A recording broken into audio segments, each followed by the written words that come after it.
in the water, and it's gone on. Yes, it's gone on. Hey, hey, well, it's gone on. Somebody is poisoning the water, and it's gone on. And we won't. No.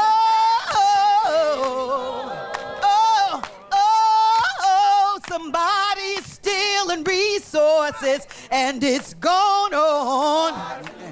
Well, it's gone on. Oh, it's gone on. Somebody is stealing resources, and it's gone on. And we won't. No. Well, if we've been just a little too quiet, you know it's going on. Yes, it's going on. I tell you, it's going on. Oh, if we've been just a little too quiet, you know it's going on. And we won't be silent anymore. Now let us hear you sing it. Somebody's hurting our people. Somebody's hurting our people, and it's going on. For too long. It's going on. For too long. It's going on. For too long. Somebody's hurting our people. Sing, little mama. And it's going on. For too long. Won't be silent anymore. And we won't be silent. And we won't be silent anymore. Now let's just stop at we won't be silent. And we won't be silent. And we won't be silent. And we won't be silent. No, we won't. We won't be silent. Be silent. Oh no, we won't. Be silent. We refuse to be. Hold up your sign. Oh no, we won't be silent, and we won't be silent, and we won't be silent, and we won't be silent anymore.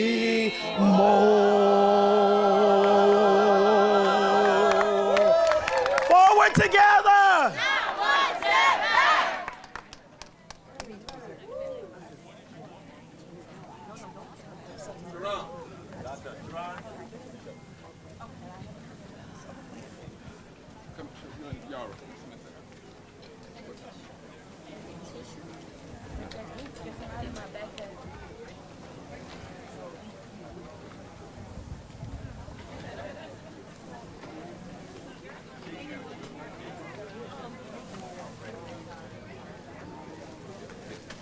Okay, right back to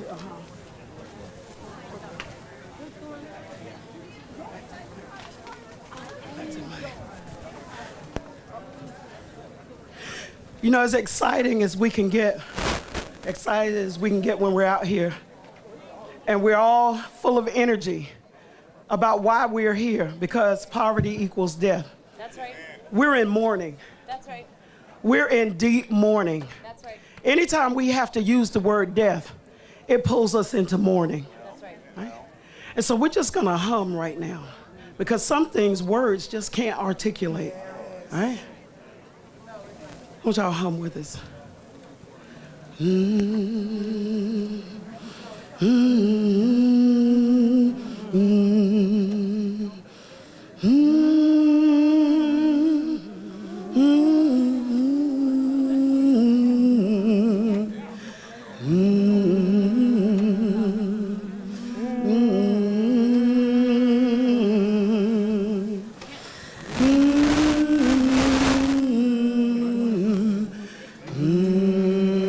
Think about all those we've lost.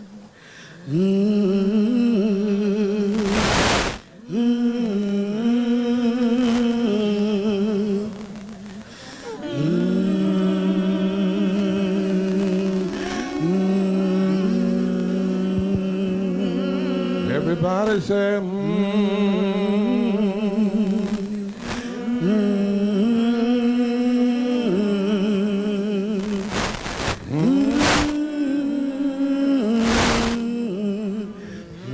Think about folk you've known that have died needlessly.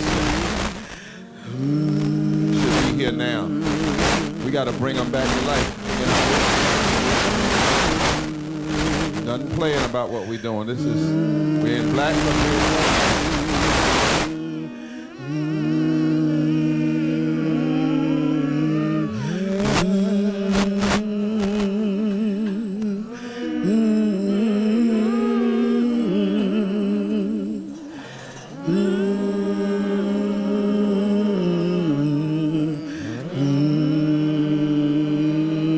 All their names in your mind.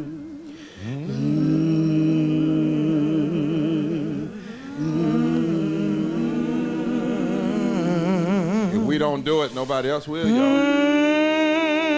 We don't stop this, it'll keep on.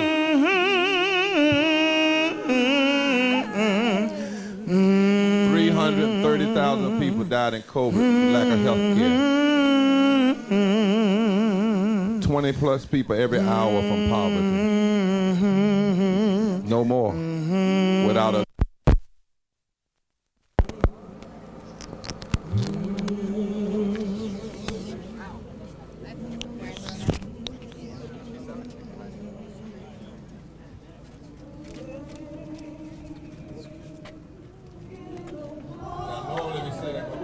political war.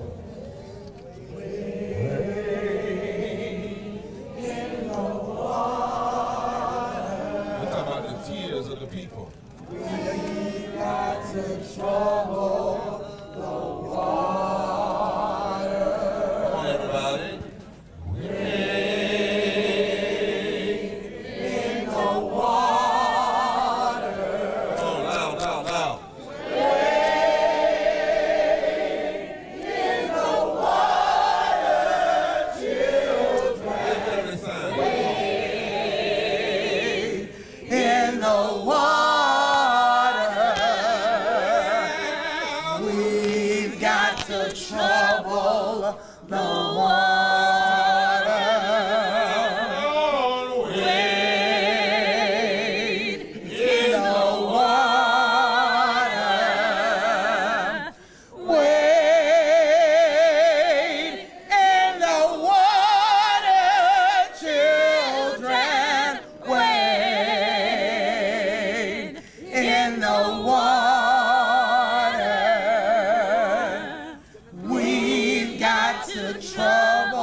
Wade in the water. Come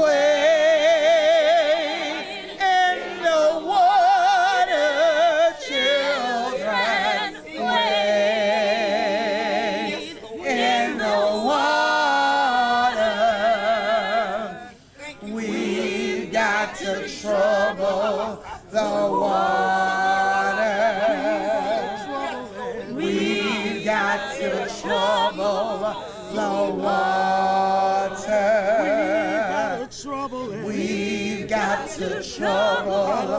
loud, loud.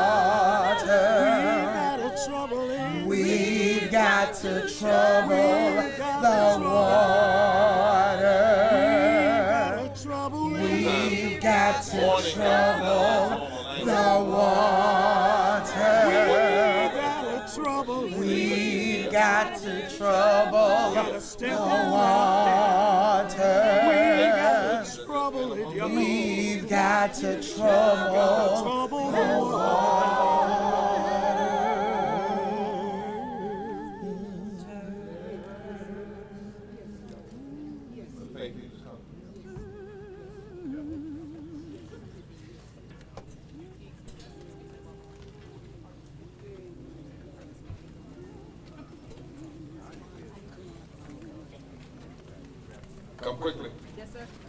Faith leaders.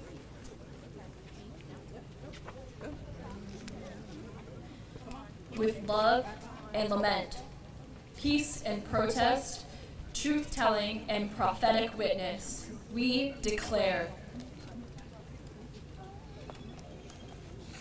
We come with many names for the Holy God, Allah, Great Spirit, Brahma, and those too sacred to voice. And though we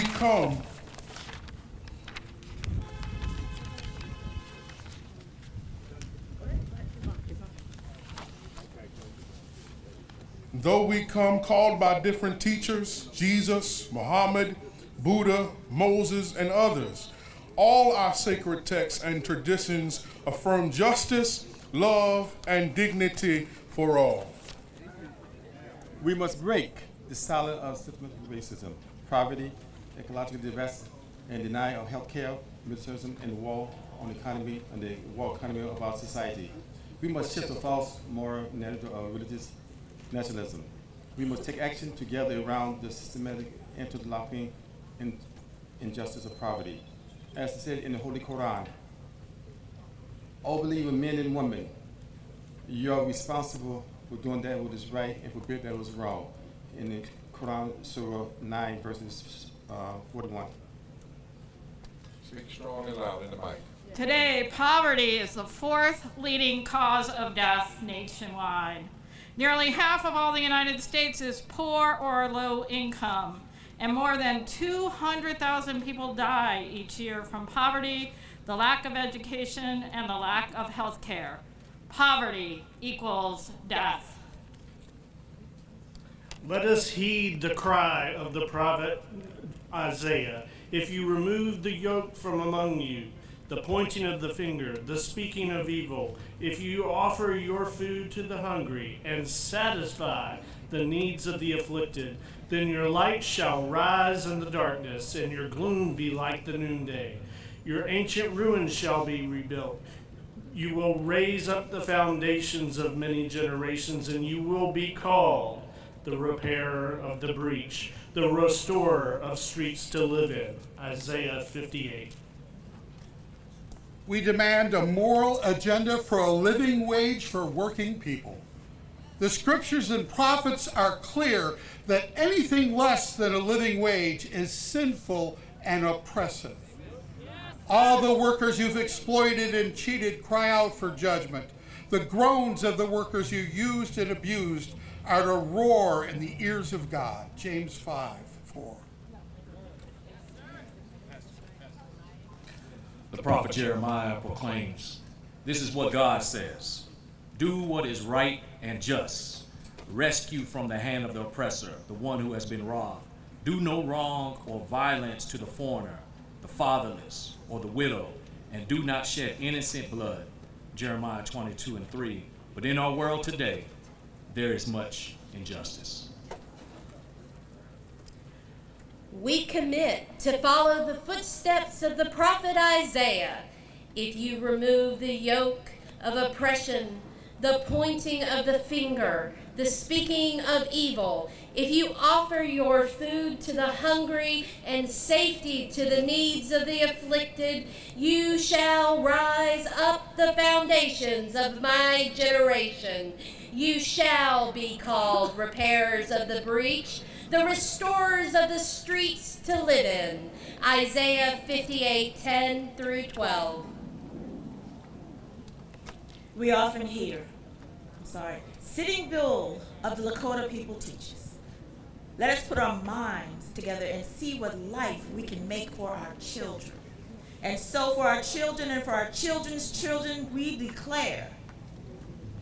We often hear it costs too much, we don't have enough, we can't afford it. But scarcity is a lie. There is more than enough for everybody when we build from the bottom up. Amen. We stand together as witnesses of the loss, the grief, and the suffering caused by the death-dealing systems in our nation and the lives taken due to COVID. Poverty, systemic racism, militarism and war, ecological devastation, and a distorted moral narrative. 140 million poor and low wealth people, 82 million without health care. We are called to establish justice, to promote the public's general welfare. Poverty is an American death sentence and demands action to end murder by public policy. Yes. We demand a moral agenda, not a resurrection, not an insurrection, but a resurrection, not of thoughts or derelict worship, but of care for the most vulnerable. It's time for a moral movement. Then we can revive our democracy and fully address poverty and low wages from the bottom up. That's right. Y'all ain't gotta be quiet. You can be loud out here. There's a speak out. Come on, preachers. Come on, come on. We demand a moral agenda for all humane immigration laws that respect the dignity of every human being. Undocumented individuals are humans and created in the image of God. That's right. We demand a moral agenda restoring the vital gutted parts of the Voting Rights Act. Yeah. Everyone of legal age should be able to vote in a fair election, and every vote counts. Matakia in all my relations, there is a movement. We are the fusion movement. White, black, poor, low wealth, Latino, Asian, Indigena, LGBTQ, and the faith leaders that are rising to break every interlocking injustice chain. Somebody's hurting our people, and it's gone on far too long, and we won't be silent anymore. Somebody say we won't. We won't be silent. Be silent.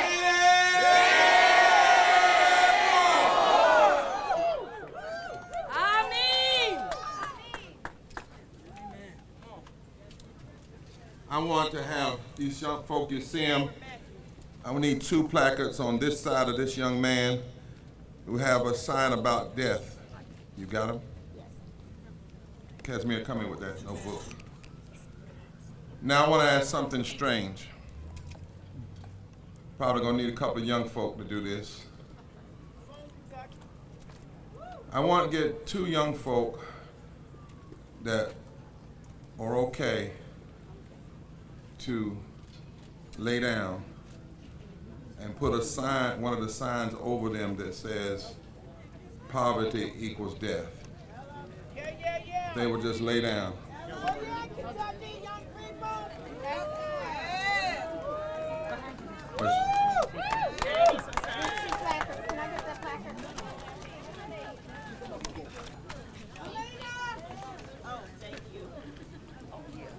And I want to have somebody, we also need a little diversity here.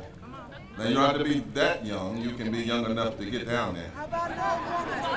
Oh, well, I'm not going to try anybody. It's not age discrimination, but that's on you. I can't tell nobody. And if you feel like you need to get up, we'll help you up. Don't get too close. Don't crowd in. Be careful. Don't step on one another. Be safe. That's enough. That's good. Be safe. Be careful, be careful. Don't do it just to do it. Do it if you're safe. Don't do it, don't be hurt yourself. All right. And now place the placard on the side of them. And everybody, we want you healthy, we don't want nothing. Put the placard right across. Let me, for all that are here today in the media, can you name the top 10 causes of death in America? And without too much trouble, most Americans could likely come up with some of them.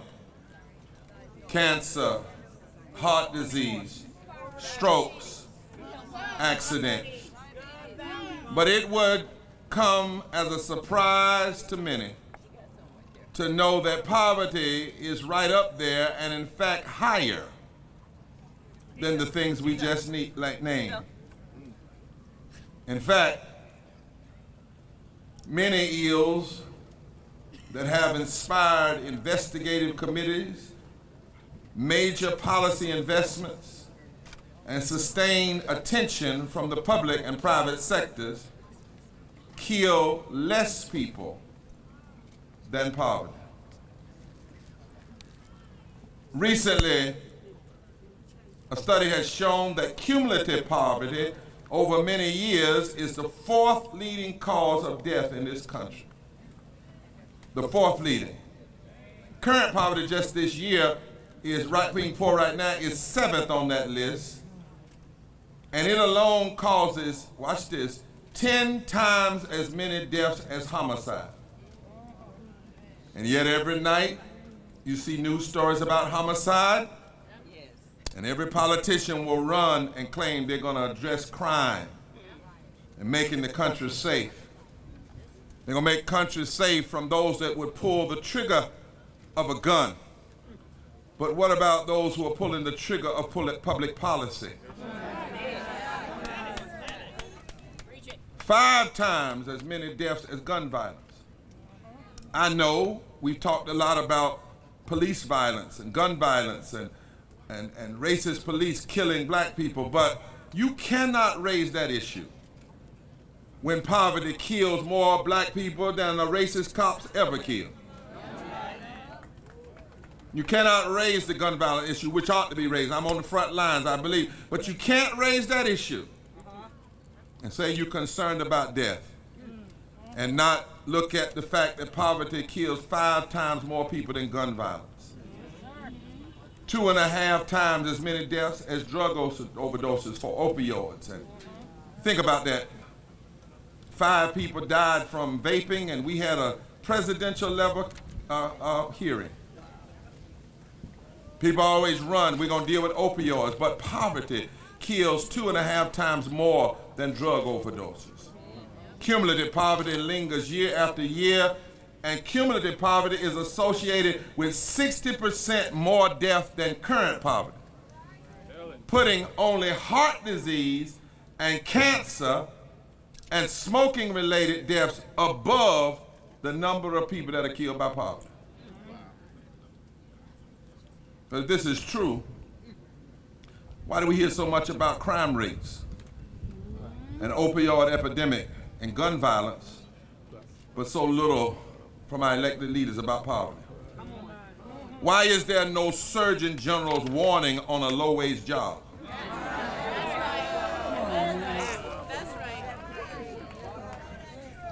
The relationship of poverty to disease and death is well established. Detailed reports by the World Health Organization, the World Bank, and our own government. But we as a people too often have become numb to the unnecessary and untold deaths that are normalized, as if to say poor folk are supposed to die, and then preachers are supposed to stand over them and lie and say God called him home when God didn't have a damn thing to do with it. God may welcome them home, but God didn't have nothing to do with killing them. Sadly, the United States is the leader among poverty among rich countries of the world. We cannot claim exceptionalism and go around the world telling other folk what they need to do. As long as this is a reality, as of 2019, the United States had the worst poverty rate overall, 17.8%, and in children, 20.9%. among the 25 wealthiest countries. And so it's time. It's past time. We've known it. We couldn't do it as much in public because of COVID, but now it's coming out time for real. And if you think we were protesting in 2018 from COVID, and we went into COVID with poverty killing 4 times more than the 4th leading cause of death, and we've seen our loved ones killed and murdered through policy during COVID, if you think we were allowed then, you ought to see the aftermath that's coming now. We are not allowed to be quiet. We are not allowed to go back in our shells and go back in our closets. We are not alive to just take things as they are. We are together. We are black. We are white. We are brown. We are Asian. We are indigenous. We are young. We are old. We are of every party. We are gay. We are straight. We are Jewish. We are Muslim. We are Christian. We are Unitarian. We are people of faith, people not of faith. And not only aren't we going anywhere, we're going to get louder and louder and louder. We're going to link arms together and make the case for an economy that works for everybody. And we're not doing it not knowing what power we have. We have not only the power to be loud, we got the power to send some of y'all home. We got the power to determine who's the president is. We're going to wake up this sleeping giant of 87 million poor and low wealth people in this country. Because if the United States is going to claim to be the beacon of democracy in a world and a nation committed to establishing justice and promoting the general welfare at home, it cannot be true that poverty is the fourth leading cause of death in the richest nation in the world. And we say, like Martin said, maybe in another country we wouldn't say anything, but you said on paper that you were about establishing justice. If you didn't mean it, you shouldn't have written it down. But since you did, we're going to hold you accountable. That's why poor and low wealth people are fighting for our lives. Yes, sir. That's right. Clergy, we're fighting for our people's lives. Advocates, we are fighting for our lives. And today we are calling on you to support the introduction of a third Reconstruction. We've had two, but they didn't finish the job. One in the 1800s, one in the 1960s. We need a third Reconstruction. We are outlining a third Reconstruction resolution to ask you as leaders, as elected leaders, do you even have the resolve, just the heart to fight for these matters? And we remind you what the scriptures say since you pray every morning when you open the Congress. But the problem is you pray P-R-A-Y, and then after that you pray P-R-E-Y on poor folk. Woe unto those who legislate evil and rob the poor of their rights and make women and children their prey. And so we are together. We're staying together. We're going to raise our voices. We're going to raise our votes. When necessary, we're going in the streets. If necessary, we'll fill up the jails. We don't have to do it violently, but we will do it victoriously. We don't have to be mean, but we're going to be a movement. We're going to stand up and not sit down. We were born for this time. We are the ancestors. We are the descendants of the ancestors that stood before us. They fought worse and won. We must fight in our time. And you know what? We're going to let everybody know. If you've been wondering when poor folk and black folk and brown folk and all different races of folk and folk from Appalachia to Alabama, from Carolina to California, from Kansas to Kentucky, from farmers to fast food workers, if you've been wondering when they were going to get together, we are that movement. We are. And so today, now we want to hear from a face, because we always say put a face. Put a face on it. Say put a face on it. So to do that, Joyce from Ohio. And if you all of y'all need to get up, it's fine. Joyce from Ohio. Help them up, y'all. Be behind our people. Joyce from Ohio. I got you. I'm just repeating it. You know, they say you got to repeat it 3 times. Kim Burks from West Virginia. Kim Burks from help her up, from West Virginia. Thank them for being a picture. Marina, help him. Okay, Marina from New York. Marina from New York. Did I get you right? You all right, sister? All right. Marina from New York. And who else? Serena from New England. Sierra. Is that New Hampshire? From Nebraska. Nebraska. Sierra from Nebraska. Then Ronnie from Vermont. That right? Then Wanda from Alabama. And then Jessica from Nebraska. And if we have time, we're going to have the states that aren't represented to say your state and the number of poor people in your state, and that you're not going to be silent while they die. Now, let me talk to the folk that's talking over here behind me. You know our rule. If we can't listen to each other, then how are we going to expect them to listen? Now, we can applaud, we can shout, but we don't need to talk while somebody else is talking. We can sing together, but we can't talk together. Touch your neighbor and say, neighbor, it's listening time and then responding time. See, I come from a tradition, you hear the testimony and then you rejoice in the testimony. Now, this is different because these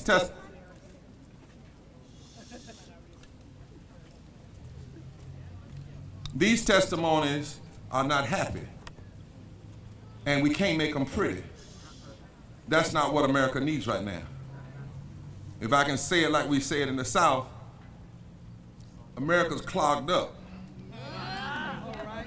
and she needs a good dose of castor oil. Castor oil ain't nice, but it'll help you. It'll help you. These folk are coming to tell the truth, and it's being live streamed all over the world and by others. Y'all got your order that you're coming in? Come on at this time.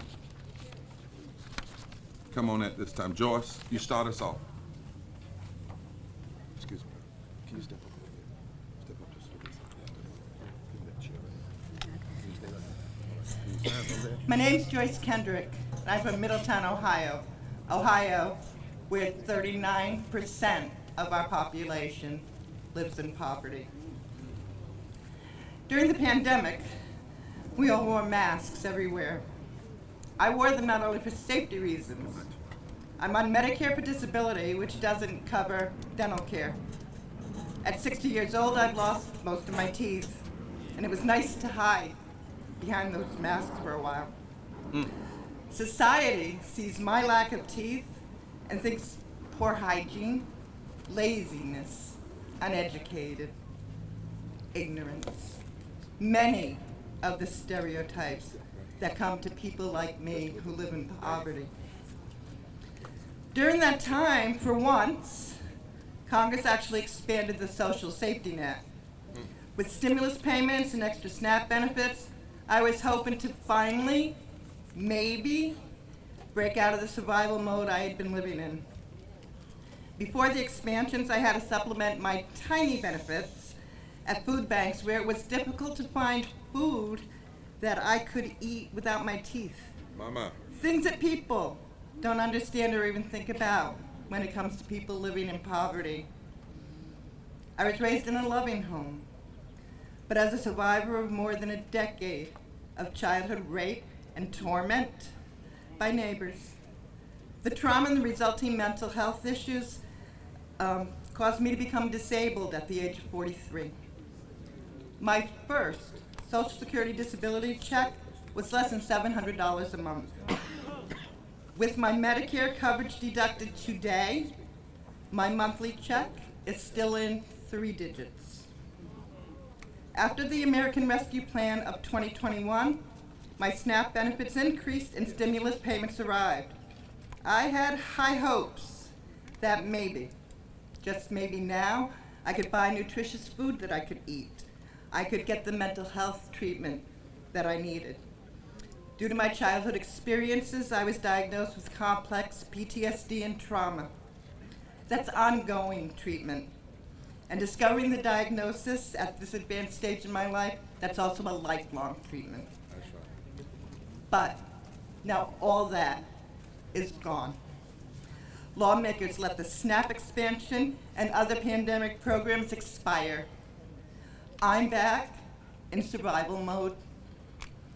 I'm back to choosing between proper medical care and a proper meal. I need stronger safety net protections that won't be torn away by lawmakers or by complicated eligibility requirements for these benefits. That's right. And guess what? I still need teeth. That's right. And this is why we need a third Reconstruction. That's right. That's right. Somebody Everybody shout, you are not alone. And we won't be silent. Anymore.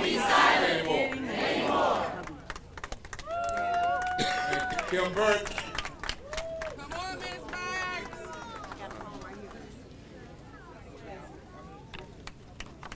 Kimberly Burks, Beckley, West Virginia. I will not be silent to keep them comfortable anymore. My son, Quantez Burks, 37 years old, was put in jail on a misdemeanor charge. Little did he know he had 18 hours left in his life that he would see day again. My son was brutally beat by the correctional officers at the Southern Regional Jail. I am tired of the officers, the officers in blue covering up for one another. His case has been a cover-up for 1 year and 4 months now. And I am not going to be silent anymore. I love my son, whether you do or you don't. My son was 37 years old. He was a homeowner. He was a grandfather. He was a father. His daughter just graduated from Ohio State University with the full 4-year scholarship ride. He wasn't a bad person, but why did they take his life? Why did they put their hands on him? For no reason at all. They didn't know him. He didn't know them. He was in there on a misdemeanor charge, bondable. That's right. Bondable. And I will not remain quiet anymore. I want to see them have an answer for what they're doing. Because we're poor, we're going to be washed away, swept under the rug, looked over. We're not having it anymore. And I ask you all to stand up for police brutality. It is not necessary in the morning. We're going back to the olden days, and it's over. Yes. You're not alone. You're not alone. And we won't be silent anymore. And the poor people in West Virginia that are dying, they're black, they're white, they're everybody. But it's poor, it's poverty. And the believing that people don't have the resource to fight back. Yes. And poor people's campaign in West Virginia was the only group that really came in pushing the Justice Department to do it for. And this mother, what's the other sister's name, the family? Latasha. The I'm family. sorry, the Shrewsbury family. Shrewsbury family, the black family and the white family, but they're not going to be silent and we can't anymore. Thank you, come on. Mariana.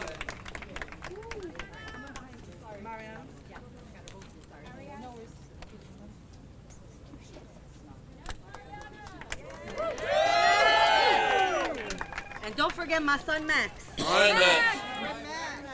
All right. Muy buenas tardes, hola mi gente, aquí estamos y no nos vamos. Mi nombre es Mariana Pineda, soy madre, maestra y mujer indígena, mujer poderosa, and we will not be erased. My name is Mari, I am an immigrant from Central America, and I am a proud indigenous woman. We are wetad, we are still here, we are still fighting. We will not be erased. That's right! At the age of 4 years old, I was forcibly removed from my country and brought to this country by my white American mother. She told me there were no indigenous people in Costa Rica. She said that it was a political no man's land. There was nobody here. It was just free, open territory. And then my German ancestors did some real dirty things in World War II, and then they took their hoarded wealth and they hid in Latin America like so many other Nazis in Argentina and Costa Rica. Did you know that there is a Nazi Party of Costa Rica still active today? It ain't right. But we did everything right. We came here legally. I was naturalized. I have a green card. And I did everything right. I had perfect SAT and ACT scores. I got into every college except Harvard. I was waitlisted for Cornell. I have 3 degrees and 6 teacher certifications. And I am homeless. And my son and I have been homeless for a year and a half because in April 2020, I contracted COVID. And I was put in the hospital where there were 82 of us in the emergency room, packed in like sardines, where if I moved my elbow, I bumped the elbow of my neighbor beside me. And there were no Spanish language interpreters on the unit. So from my bed, I would call out to my brothers and sisters, Señor, por favor, ella te está tratando de ayudar. Por favor, dete vuelta. Tome el oxígeno, queremos ayudarte. Because they would just flip him over and restrain him and scream at him because he did not speak English. Give me 1 second. I'm not interrupting. Too much? No, it ain't too much. We have a backpack on the side. If you do not own it, they have to move all of us. There's a backpack on this, unattended. We got to deal with this right now. What color is the backpack? What color is it? Who got a backpack? Who doesn't have your backpack? Safety first. Safety first. Okay. Sister Asada Shakur says it is our duty to love and protect one another. Help him up. Is you? Let's, maybe. Kevin, come this way, Kevin. Kevin, is that yours? Who's Kevin? Is the backpack yours? Kevin, is it yours? Help him up. Listen, there's an unattended backpack. Come this way. If you think it's yours, come this way. We need to do it quickly. We have to keep this movement safe, right? It is our duty to love and protect one another. It is our duty to fight. It is our duty to win. Do we have it acknowledged? Okay. Hold 1 second. Hold 1 second.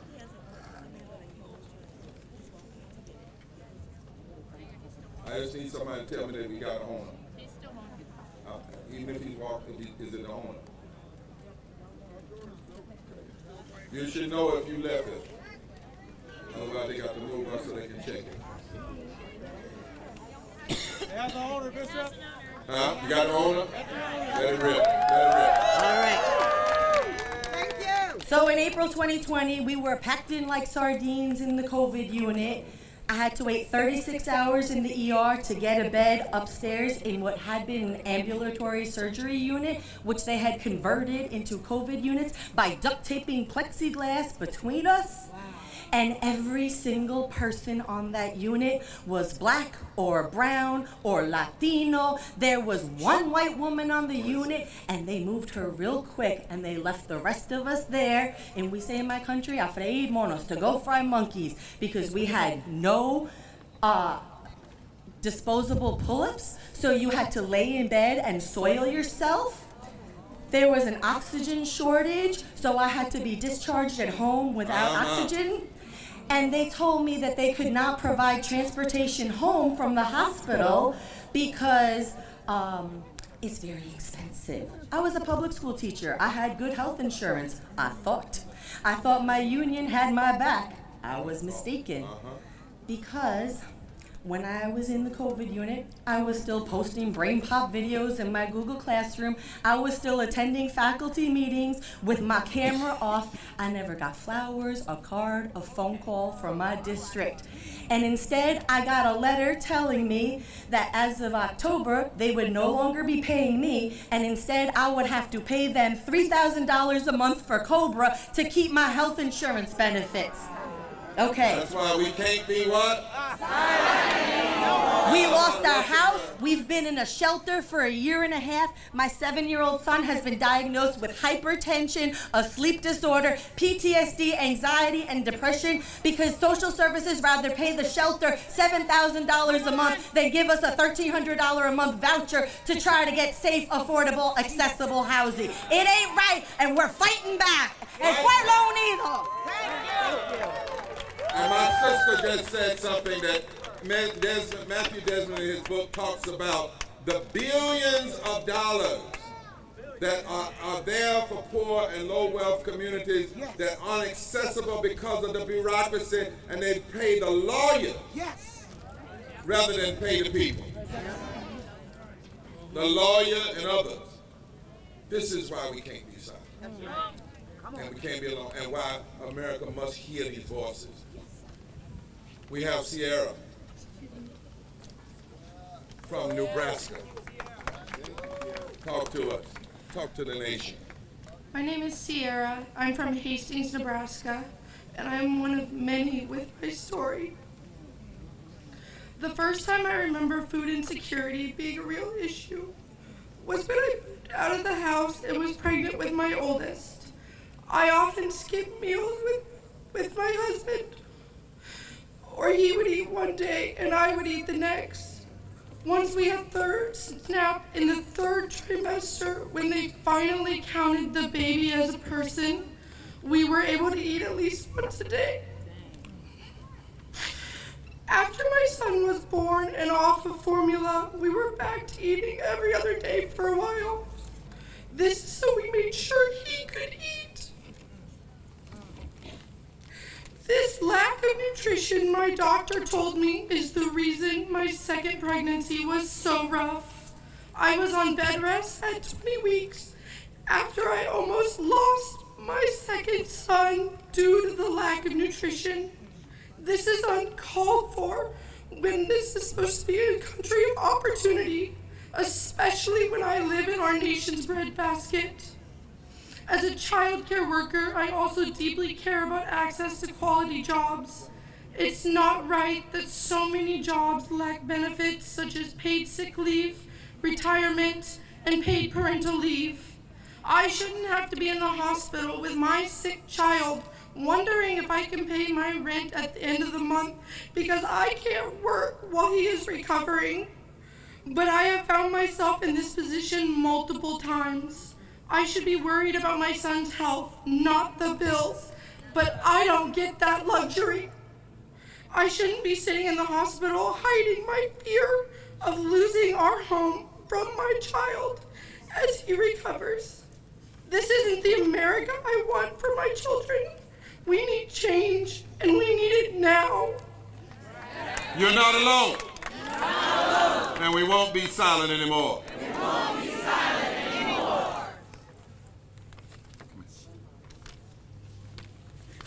We brothers and sisters now.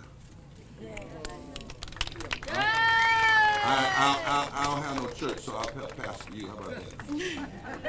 But we got to connect with one another, y'all, in every way possible. Ronnie? Yes? Come on. Thank you. Hello. Please forgive me. I have a brain injury, so I didn't write anything down, but I am Ronnie. I am from Burlington, Vermont, where we are suffering with 194,000 poor and low-income Vermont. That's 31.3% of our population. Let me start off my story with the fact that I am a survivor. We are all survivors, and we are going to survive out of spite. I like that. We are going to be a voice that they are going to listen to because, by God, I lived. You're going to hear my story, and I lived. In my town, they call me Mom. I am the mom of the homeless. Excuse me one second. We got another backpack. Oh. We asked you to leave them on the bus. Are you missing a backpack? This is a purse. This is a purse on the wall. Purse, backpack, you have to keep them on you because of Homeland Security is so uptight, and they have a right to be. Movements like this are being targeted now. That's right. Has anybody do we have the owner? It's a purse. Yeah. Come on. And we only have about 3 minutes before we gotta walk.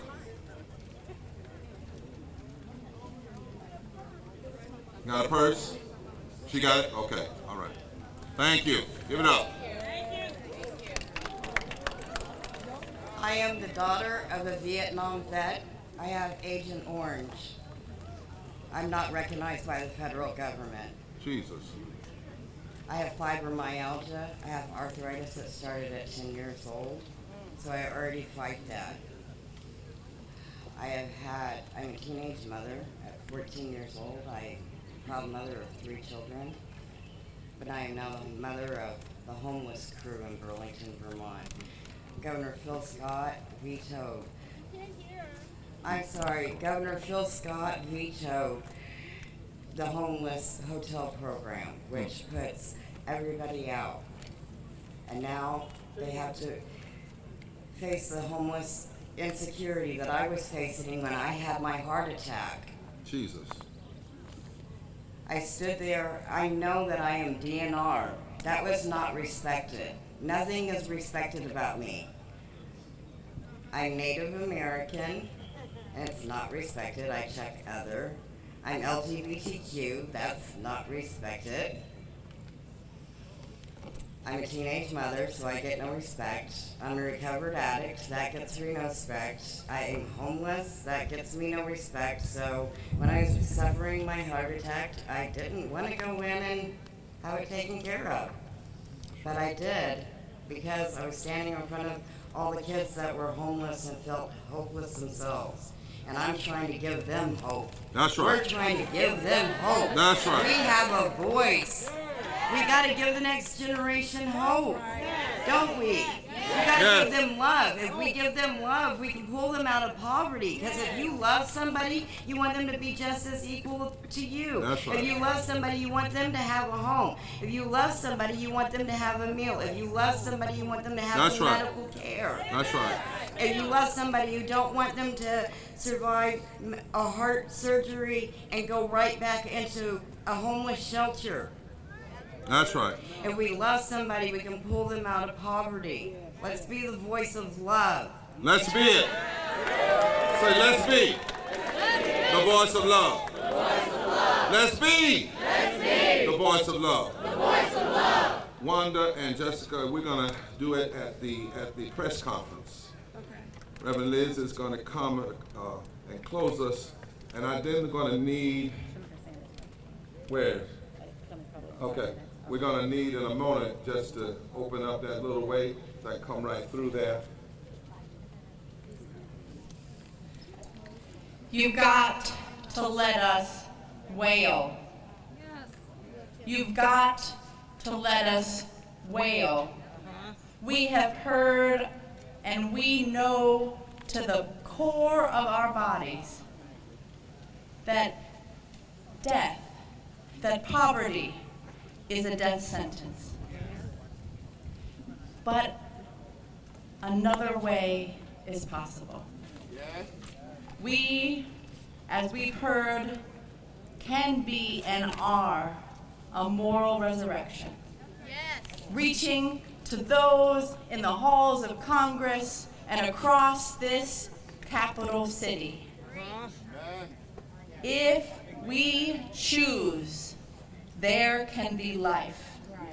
And so we, the poor, the clergy, the advocates, the activists, are that resurrection. And we are ambulance drivers, willing to drive through the red lights of a death-dealing system to put out the fire raging for the poor in this society. That's right. For the poor in this society. I'm going to interrupt. I hate to do this, but the Capitol Police have said if they find another bag unintended, they will have to shut us down. So make sure that you got your stuff. It's not, they're not being mean, it's not on them. They are protecting and they have to do this. You can't take anything for granted, okay? I'm sorry, I didn't want to do that. No, we're done. Are we done? Okay. Yeah, we can be done. There's a fire raging, a righteous fire for the poor of this nation. Now listen, y'all, this ain't going to be easy. It's not going to be one rally, but this is the beginning.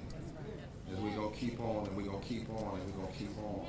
But we ain't going to keep on forever because we're going to raise enough power and enough voice that we're going to see change. That's right. They're going to feel us everywhere. Feel us. This nation going to feel us. Feel us. We're going to feel our power, our voices, and everything. Now we're going to casually walk, say we're not marching. Not marching. Don't tell anybody you're marching. No. We want you to put down your, where are you going to grab the signs, y'all? At the cross. At the crosswalk? Yeah. So Liz and I and the persons that just finished speaking, we're going to come right through here, and we're going to casually walk. Say, we're just walking. We just walking. We ain't bothering nobody. Now, if we were going to do something else, we would tell them. If we were going to do a civil disobedience, we'd tell them. Not today. We're walking up that way and then over to the triangle. Now, when you get there, everybody, listen, everybody cannot be on the triangle. Only about 100 people. The rest of you we need on the grass and on other places. Otherwise, they'll try to say we violated something, okay? So we're just walking. 20 people on the triangle, that's it. Because that's the nature of it. But it's all on the grass, and be paying attention out there, right? Don't do other things. Because if you start eating a sandwich, I'm gonna come over there because I'm hungry. So let's be cool now, okay? So we're gonna walk. We need to collect every placard that we have. Don't put one under your shirt. If you see somebody in an orange vest, give your placard to them. Give your placard to them. Stay with him if you can. And we don't bunch up. Listen, shh. You want to go 3 people, that's it. We're walking. Please be disciplined in this, because it'll shut our permit down. 3 people, maybe 4. Make yourselves about 10, 15 feet apart. And stay disciplined. Stay disciplined. Stay disciplined. Please do that. Don't bunch up. Don't bunch up. Which way are you going? Okay, don't bunch up. Somebody take this mic.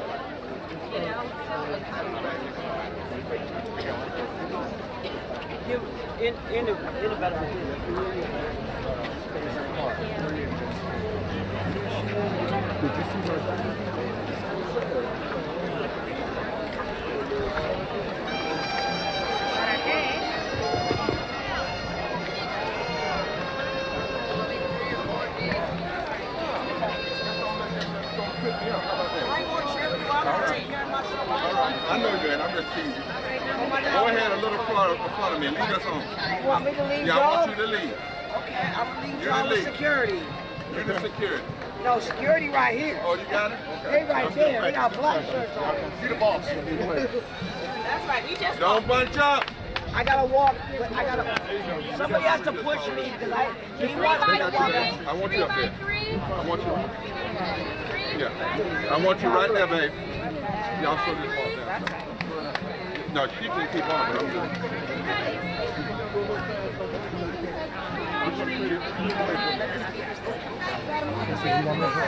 Security, bring my car around. Yes. Bishop, Tennessee loves you. All right. Love you too, man. I'll make sure she's with me because I can't leave the pastor. Right now, I'm focusing on the thing.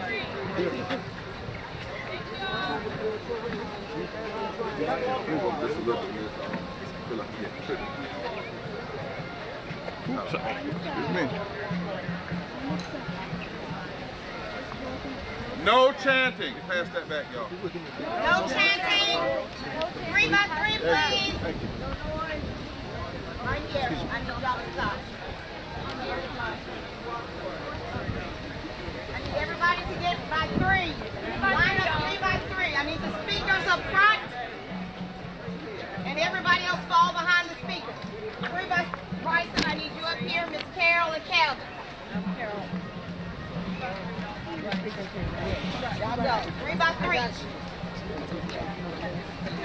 3 by 3. If you see yourself the 4th person, move to behind. 3 by 3. 3 by 3. 3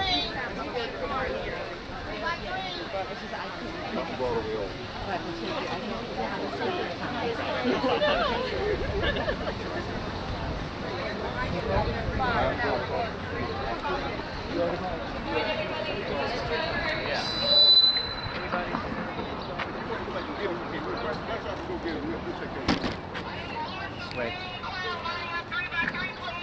Hey, This hey. way. This way. J. Deb is going to branch out and go get him. Okay. This way. No signs. Watch these steps. Somebody needs to stand on that sidewalk so people won't trip. We need to come through Marshall. right here. Come through right here. We need a marshal right there. There she go. Stay right there. Stay right there. And There's your point. post. Watch your step. Oh, wait. Can you let these guys go? Right there. Drop us right there. Oh, okay. Well, so do we. Jump ahead. We'll go around and come over back on the other side. What's that going over here? Foster Street, 3 by 3.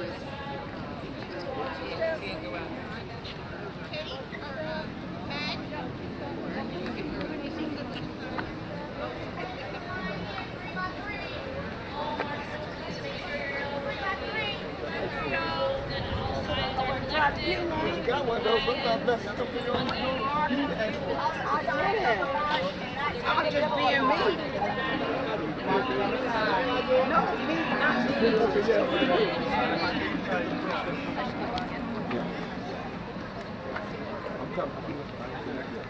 Marshals, hold at the stoplights.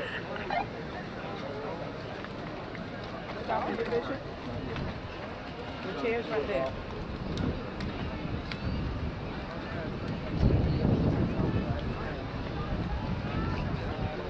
No placards out on the premises. If you have placards on the back of your wheelchair, anywhere out, take them off your back and pass them. They Those cannot placards. go on the Capitol grounds. No. He has some right there. That young lady's not in our group. Where? The 10th group. Oh, no. Where is she? She's up there.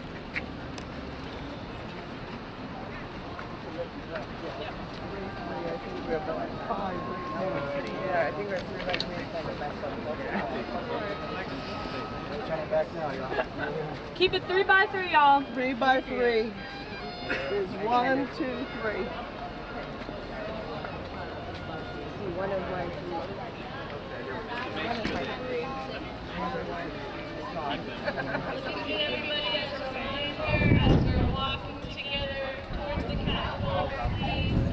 Nice to meet you. I'm CJ from Rhode Island, Mississippi.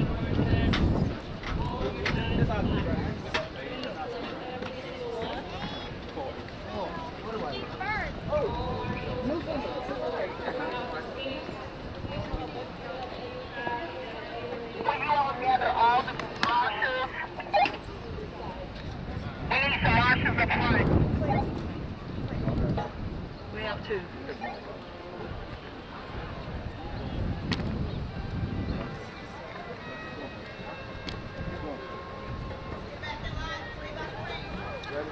Where are we going?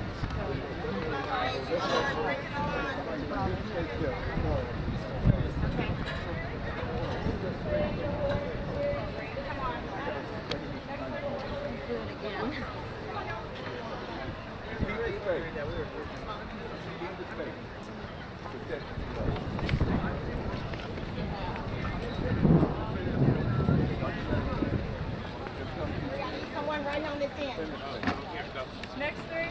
Awesome. 3. 3. Come on, this end.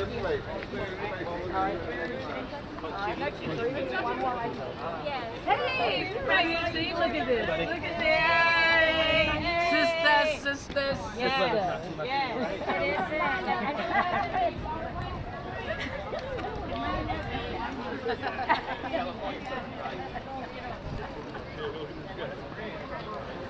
We keep losing our third person. It's funny. Yeah. We're trying really hard to be 3 by 3. Can I get someone to get right here? Thank you. 3 by 3. Maryland.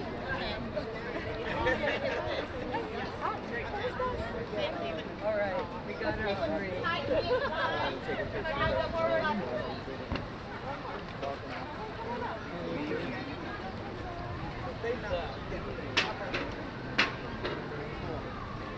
You're gonna have to wait sometime.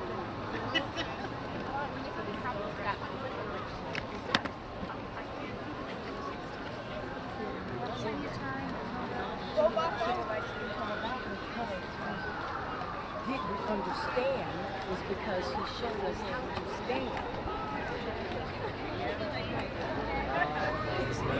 Right. Yeah, I get the whole time. Yeah. I will make this in one.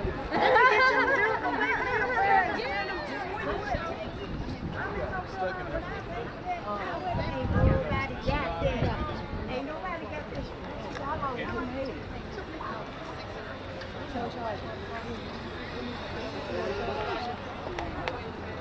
Okay, it's working. The time and the free. Well, let's shoot. Everybody behind. Not that fast. Try to go real slow.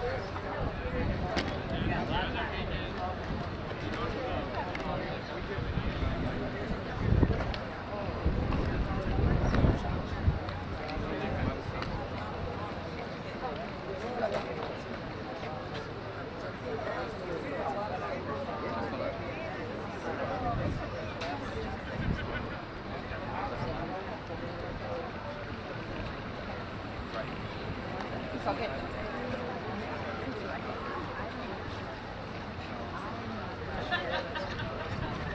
I know where we're going. I know how we're planning to go.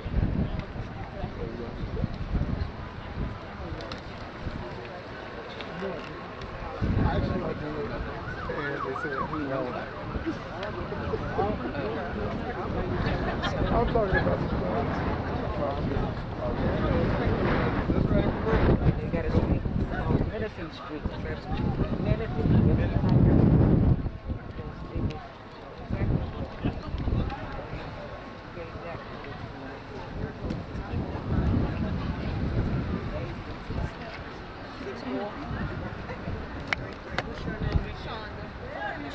I'm calling you. I got a 336 number, Sangria. Yes, ma'am. I'm calling your phone. It's 336 number, so.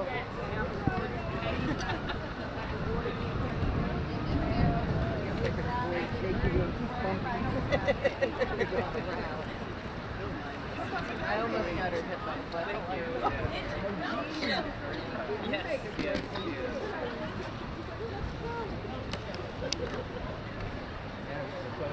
For real.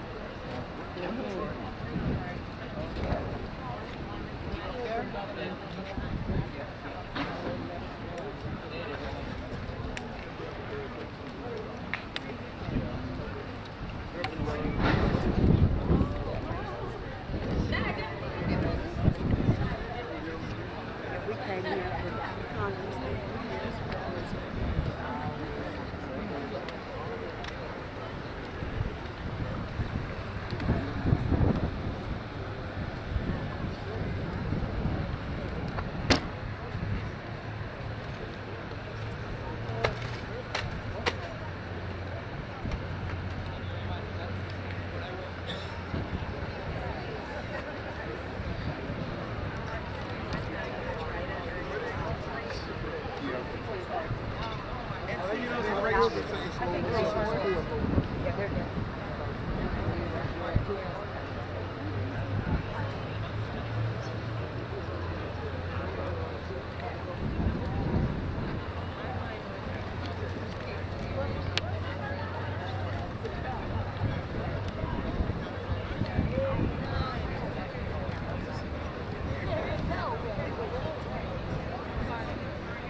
In North Carolina, we call them circles. I don't know. Like Coordinating committee. Coordinating committee. Okay, yeah. We got circles now. Yeah. Awesome. Yeah, there's about 13 of us. Oh, nice.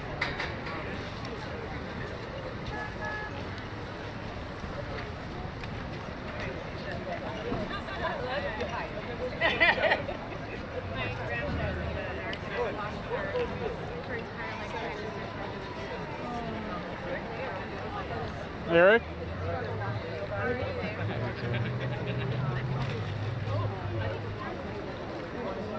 Well, you can become a news freak. I never met him once.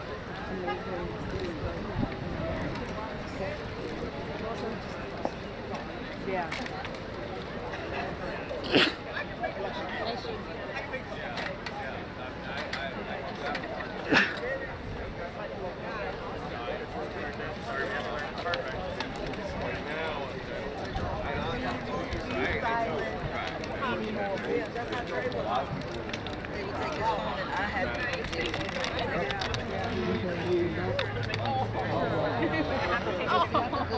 was watching that quad action she had going I down know. there. Those quads and those abs. Yeah.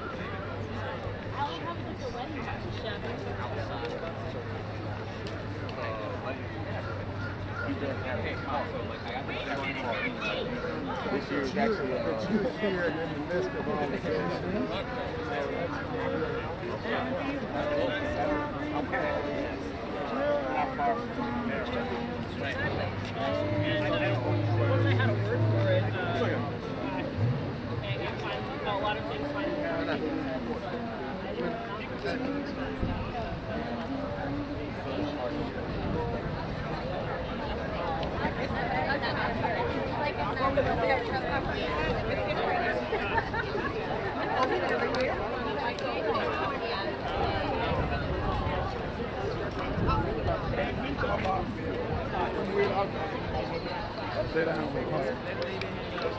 I think he just said make America great. Make it again. Make it again. She's going to show you the line. I'm reading the line of people today. Here she is. I'm in the front. Behind her.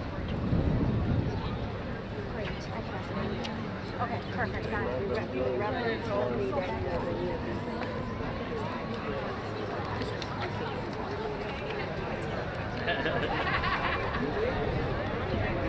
Joyce, is that you? Joyce!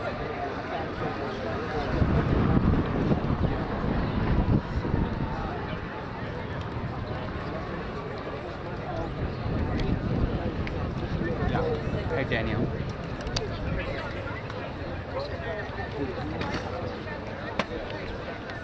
Okay, look at that. See all them buildings right there? They're scared about it. Just walking.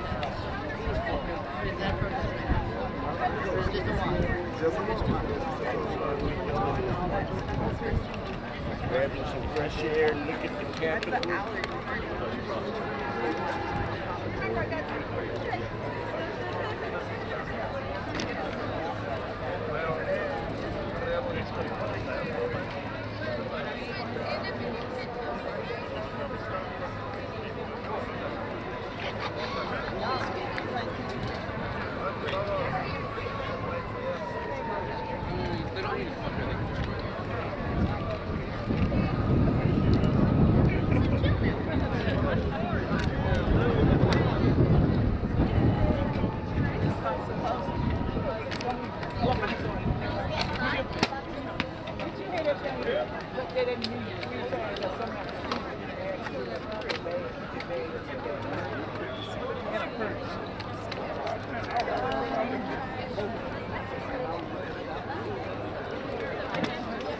Okay, let's start.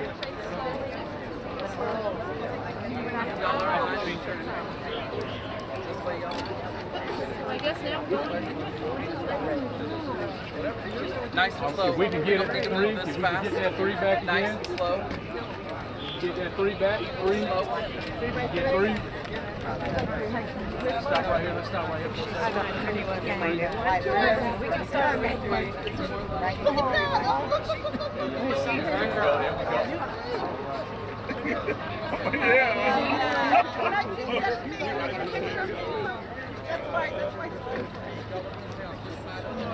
You can take this home with you too. I can't take any copies of the Capitol.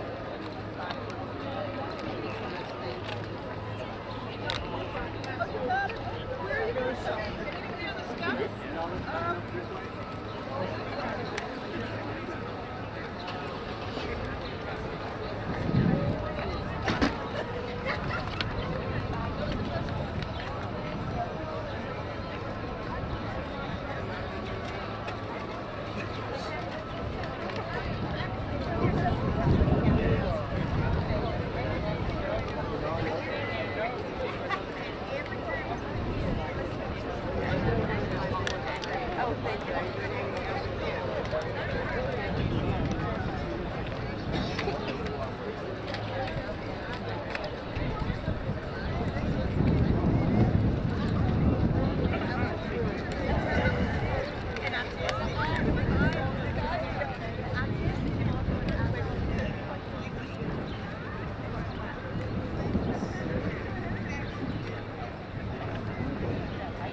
I got my husband that says that that's the name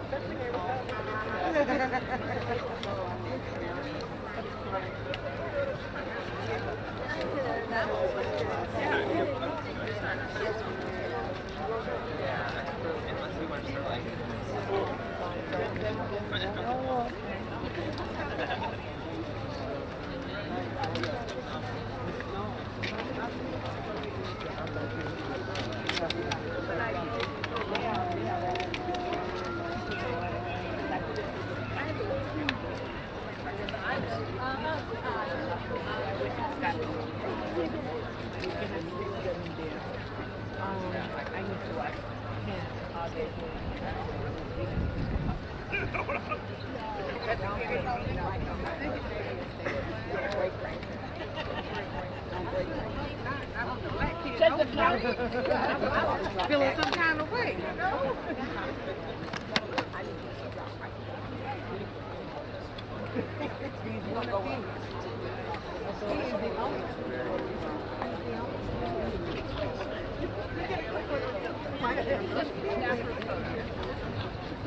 That's really one time my son was a staffer, and I think that he was staffer. Oh, you think they're the staffers? Huh? The group of people are the staffers? Yep. I think so.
Notre Dame fans, what there?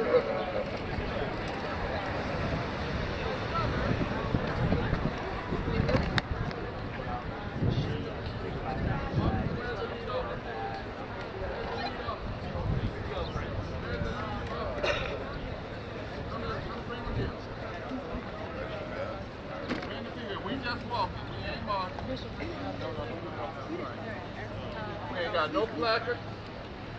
We ain't bothering nobody. Bring me the lead officer. He was fine. I know he's fine. Ain't not telling them why y'all get so trippy. And they was telling them they had to move. No, but I'm saying Claire's got the information. She knows what she's saying. Come in, come on up. You ain't got to move. How y'all doing? Y'all just out for a leisurely walk. Right. Now look, just pass it back that we are out. Listen, y'all marshals, I need marshals to pass things back. Mic check. Mic check. Mic check. Mic check. Mic check. Mic check. Mic check. All right. Pass the word back that we are just on a leisurely walk. We just on a Just pass it back. Pass it down. Something I want to give to you. Pass it down. Because you don't have one of these. That's from Rhode Island. Hey, okay. I got it right here in my pocket now, though. Now you know what we do. Right. May I speak to the chief officer?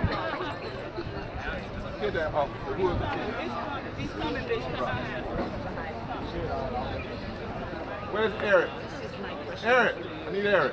Where's Eric? He went that way. You got your camera? Come right. Oh, yeah, right here. Where's the lead officer? Officer? Are you the lead officer? Can you talk to me? Yeah,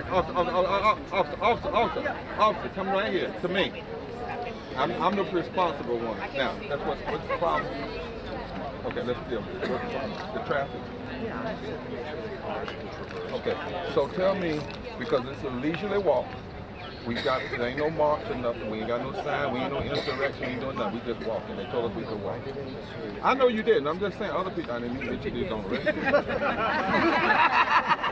I don't mind getting arrested, but not today.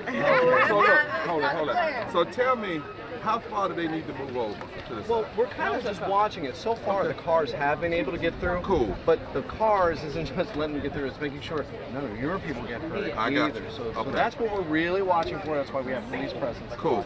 That's what. Okay. So I've reached out to your guys to let us know what you guys need. But if you're walking, I mean. Can they, when we do the press conference, can they just stand if they stand disciplined right there? Fine, right? As long as we're not promoting. They ain't gonna promote no way. They ain't gonna promote, cohort, and cohabitate. We don't do none of that. We don't do none of Anything that. like that. What I'll try and do is, it's really nice talking to you folks. I'll try and talk to you guys, see My what we man. can do, My make man. sure everything is composite. My Okay, man. I just want My man. a peaceful day. That's what you got. Okay. All right. Good. All right. Okay. All right. Team, marshals, I need everybody up here. You can get that nerve when you do this stuff. You just gotta be calm. Tell everybody, we need y'all to walk down the line.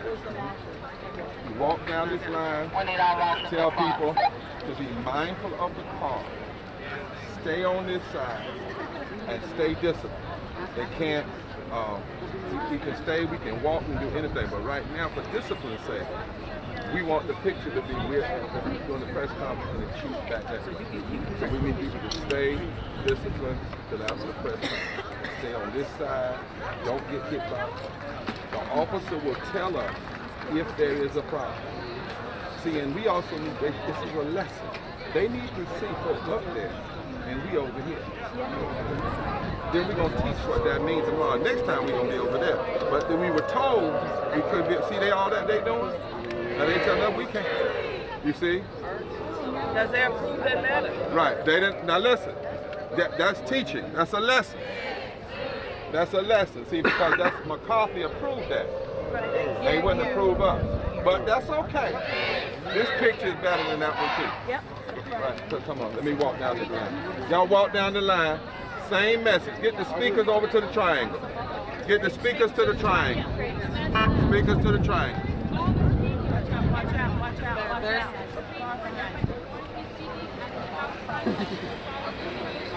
What y'all are seeing is how power works because McCarthy didn't approve, but that's okay.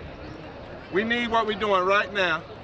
There's gonna be a day we'll deal with the steps, but you need to see this. But this image right here is more powerful.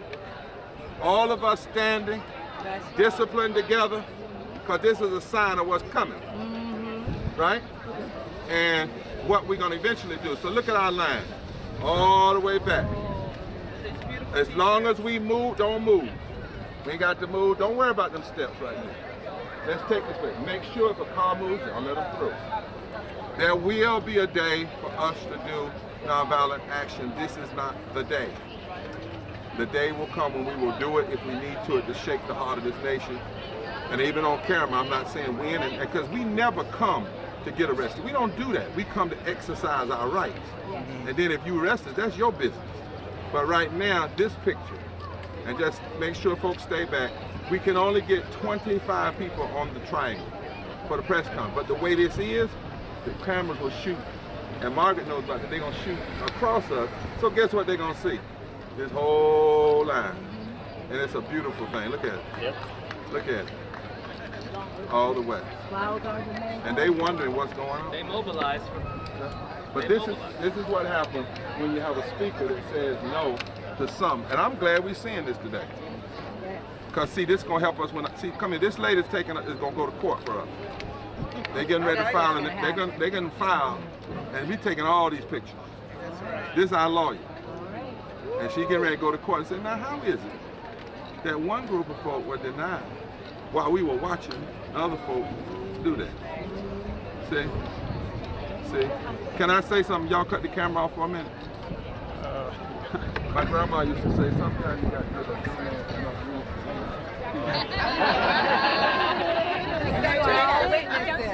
You are all witnesses. This is a good day, and we are right where we're supposed to be. Well, there's nowhere else that we were supposed to be but right here today.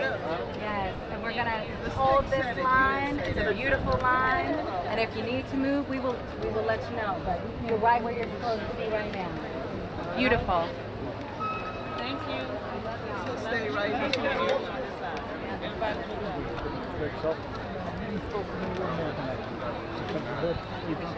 We're seeing other people there, which is okay. But that is a true fact. We wrote them and asked for permission to be on the steps, even with our legislative conscience. So y'all see what's happening. But we don't want to make that the issue today. We want to make this the issue. Yes.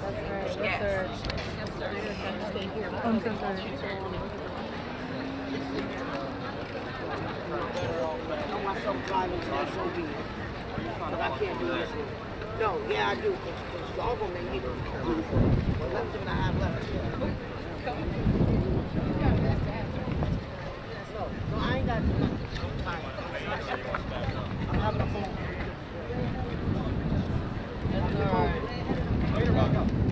I'm having a moment. I gotta get out of the way of the shoe room. I gotta go out of the truck.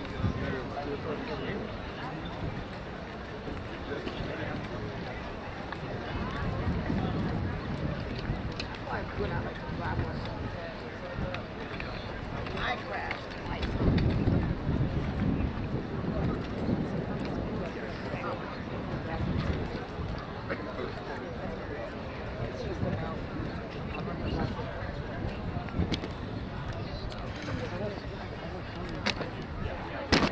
You okay?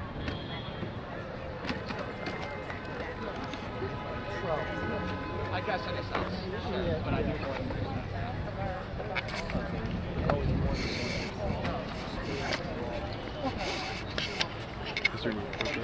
Yeah. No, I go tap it. Whoever taps your work.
Jayapal over there?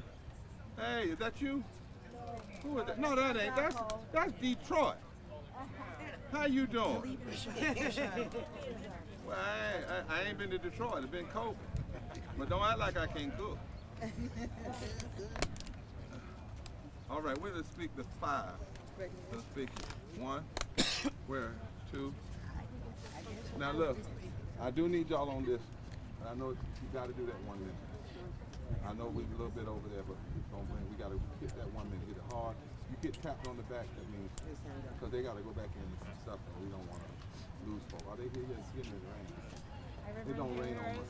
Erica Ripley's office. Good to see you. Mike from Jayapal's office. Good to see you. It's Tuesday. Oh, you didn't suburban? See, I'm it's Tuesday. It's a day that ends with a Y. That's what it is. 10 minutes away. Yeah, Congressman Jayapal's on the way now. Should be maybe 5. So, yeah. That's a lot. We can get going, and then this is what Might not be very coherent. Where's Cass? You got Cass? I need my stuff right quick. Are we early? No, we're right on time. Okay. Literally on time. Yeah. All right. Liz, you want to open up your 1 minute and I'll come behind you and call these folks. I don't know my stuff is here. You got your stuff on your phone. I don't care. I don't Okay. All right. think so.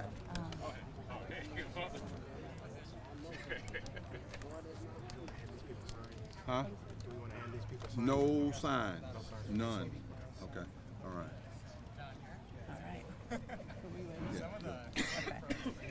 Good evening. My name is Reverend Dr. Liz Theo Harris. I'm the director of the Cairo Center and co-chair with Bishop William J. Barber of the Poor People's Campaign, a national call for moral revival. And we're here at the House Triangle during a Moral Poverty Action Congress, where nearly 1,000 people from more than 30 states are here in Washington, D.C., building our power. We're excited this evening to be calling for a third Reconstruction, fully ending poverty.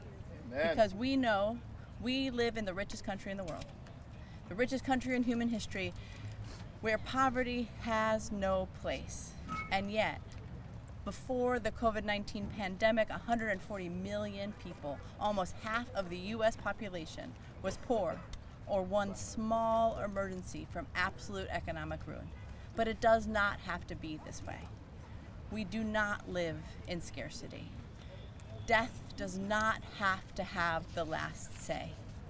In a country that has poverty as one of the greatest killers, this is not just immoral and wrong, but it has no place. And so we are organizing with the Poor People's Campaign, a national call for moral revival, to say that we are here, we are poor, we are clergy, we are advocates, we are activists, and we are going to build from the bottom up. We're going to build from the bottom, lift from the bottom, so everybody can rise. Amen. Amen. Amen. Let me thank Reverend Dr. Liz Theo Harris and thank Congresswoman Jayapal and Congresswoman Lee for being courageous leaders who are going to lead on putting forth the third Reconstruction Ending Poverty and Low Wages resolution. This doesn't solve the problem, but it raises the question for the Congress, who has the courage, who has the resolve to face this issue? And they're going to lead it. We've been meeting today with Leader Jeffries. We met today with a delegation from New York with Senator Schumer. Tomorrow we have a delegation going to meet with the White House and then to set up a meeting later directly with the president, not with Liz and myself, but with impacted people who are to face. People who have had people die, who are facing death themselves, as you will hear from testimonies today. Because what we must do is put a face on the facts and then have a movement that keeps going forward and will not be silent. I raise this question wherever we go: can you name the top 10 causes of death in America? And without much trouble, most Americans would come up and say what, cancer, heart disease, stroke, accidents. But it would be a surprise to most folk to know that poverty before COVID was right up there with those scourges. In fact, higher. Poverty actually kills more people than homicide. Poverty is deadly. It doesn't have to be. It's a policy choice. It's policy murder, policy violence. It does not have to exist. In these other areas, when we hear about them, what do? We have investigative committees. We do major policy investments.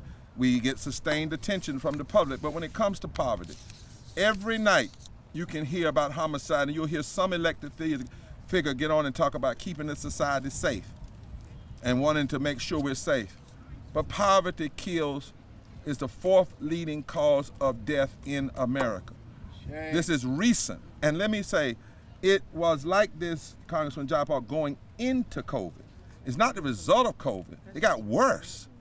COVID, poor people died at a rate 3 to 5 times higher, not because COVID discriminated, because we did, the way we delivered services. 330,000 people died during COVID from the lack of health care. We have one family from Mississippi that lost over 20 members of their family in a 30-mile radius because the governor and the government, the leadership down, the Republican leadership would not expand health care. Think about that. People dying in a pandemic, Liz, not from the pandemic, but from the pandemic of poverty. People die from people pulling triggers and on guns, and we stand against that. But what about those who pull the triggers on public policy, deny health care, deny living wages? A couple of years ago, 49 Republicans and 2 Democrats blocked a $15 living wage that was passed in the House.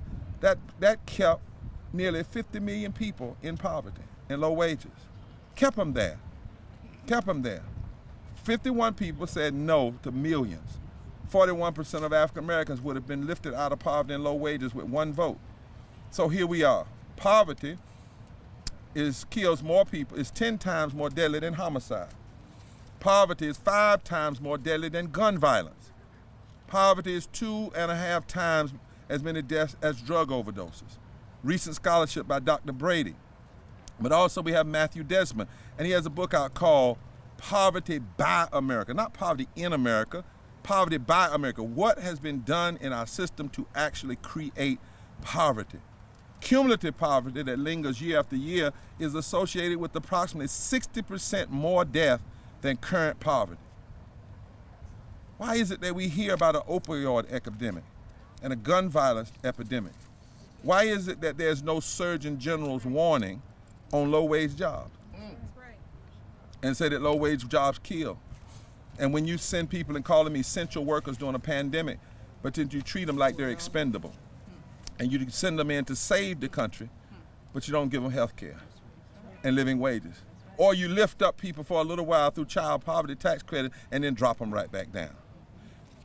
United States is the leader in poverty among the rich countries of the world. As of 2019, the United States has the worst poverty rate overall, and in children specifically, 20.9%, among the other 25 wealthy countries that are part of the Organization for Economic Cooperation and Development. You think about that. We go around the world saying who we are, and yet our poverty rates in the richest nation in the country are worse than many other countries who are called wealthy themselves. In addition, poverty may seem rare, but 75% of all Americans between 20 and 75 years of age will be among the current poor or near poverty for at least 1 year of their lives. This is why we are mobilizing. This is why we are behind this first step, this resolution. This is why we will not be quiet. This is why people are coming together and saying if the United States claims to be a beacon of democracy in the world and a nation committed to establishing justice, this cannot be true as long as poverty is the fourth leading cause. It is a violation of establishing justice. It is a violation of promoting the general welfare. It is a violation of equal protection under the law. And so we've come to say, like the prophets of old, to every congressperson, both sides of the aisle, 'cause we met with everybody today on both sides of the aisle. Remember what our ancient scriptures say, woe unto those who legislate evil and rob the poor of their rights and make women and children their prey, P-R-E-Y. We must stop doing all the praying, P-R-A-Y, and start stopping the praying, P-R-E-Y. People are being preyed on through public policy. It's gone on far too long. we won't be silent anymore. Tomorrow, we'll be meeting about how to intensify this movement. We're going to be talking about how we're going to mobilize in more than 30 state capitals simultaneously in 2024, and how we're coming back to D.C. for a mass poor people's low-wage workers assembly and moral march on Washington and to the polls, and how we're going to work among the 87 million poor and low-wealth people in this country. Over 1/3 of the electorate is now poor and low-wealth.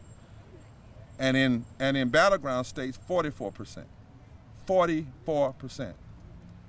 And there's not a state in this country, if 20% of poor and low-wealth voters who have not voted would be organized to vote, that they could not determine who sits in the office of president, governor, senators, and in the state houses in the Congress.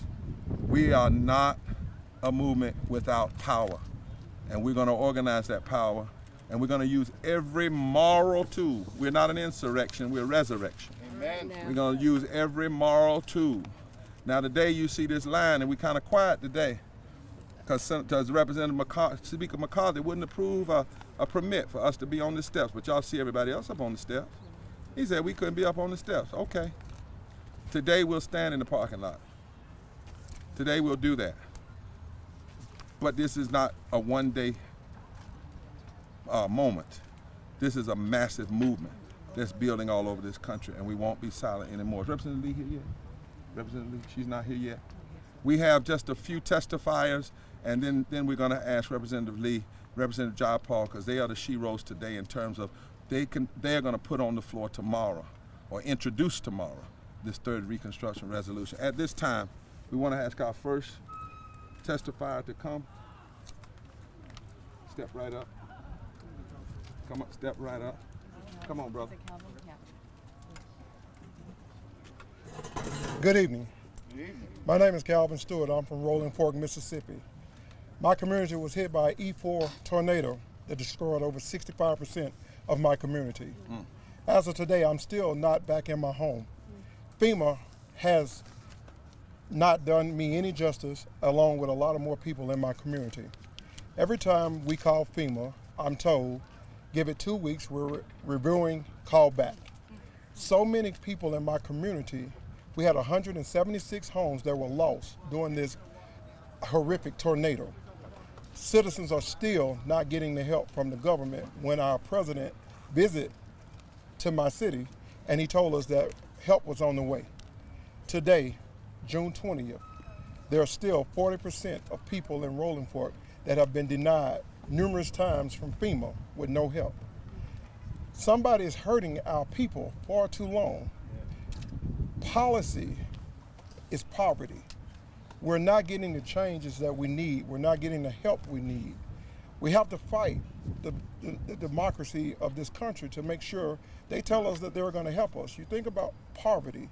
People that are living in poor wages need help. So we just ask, don't forget us and send that help that you promised you would, FEMA. Amen. And folk are dying. Folks are even dying. Before that tornado. That's what we want, that the condition even before the tornado. Horrific. That's right. Thank you, my friend. Yes, ma'am. Jessica. Come on, Jessica.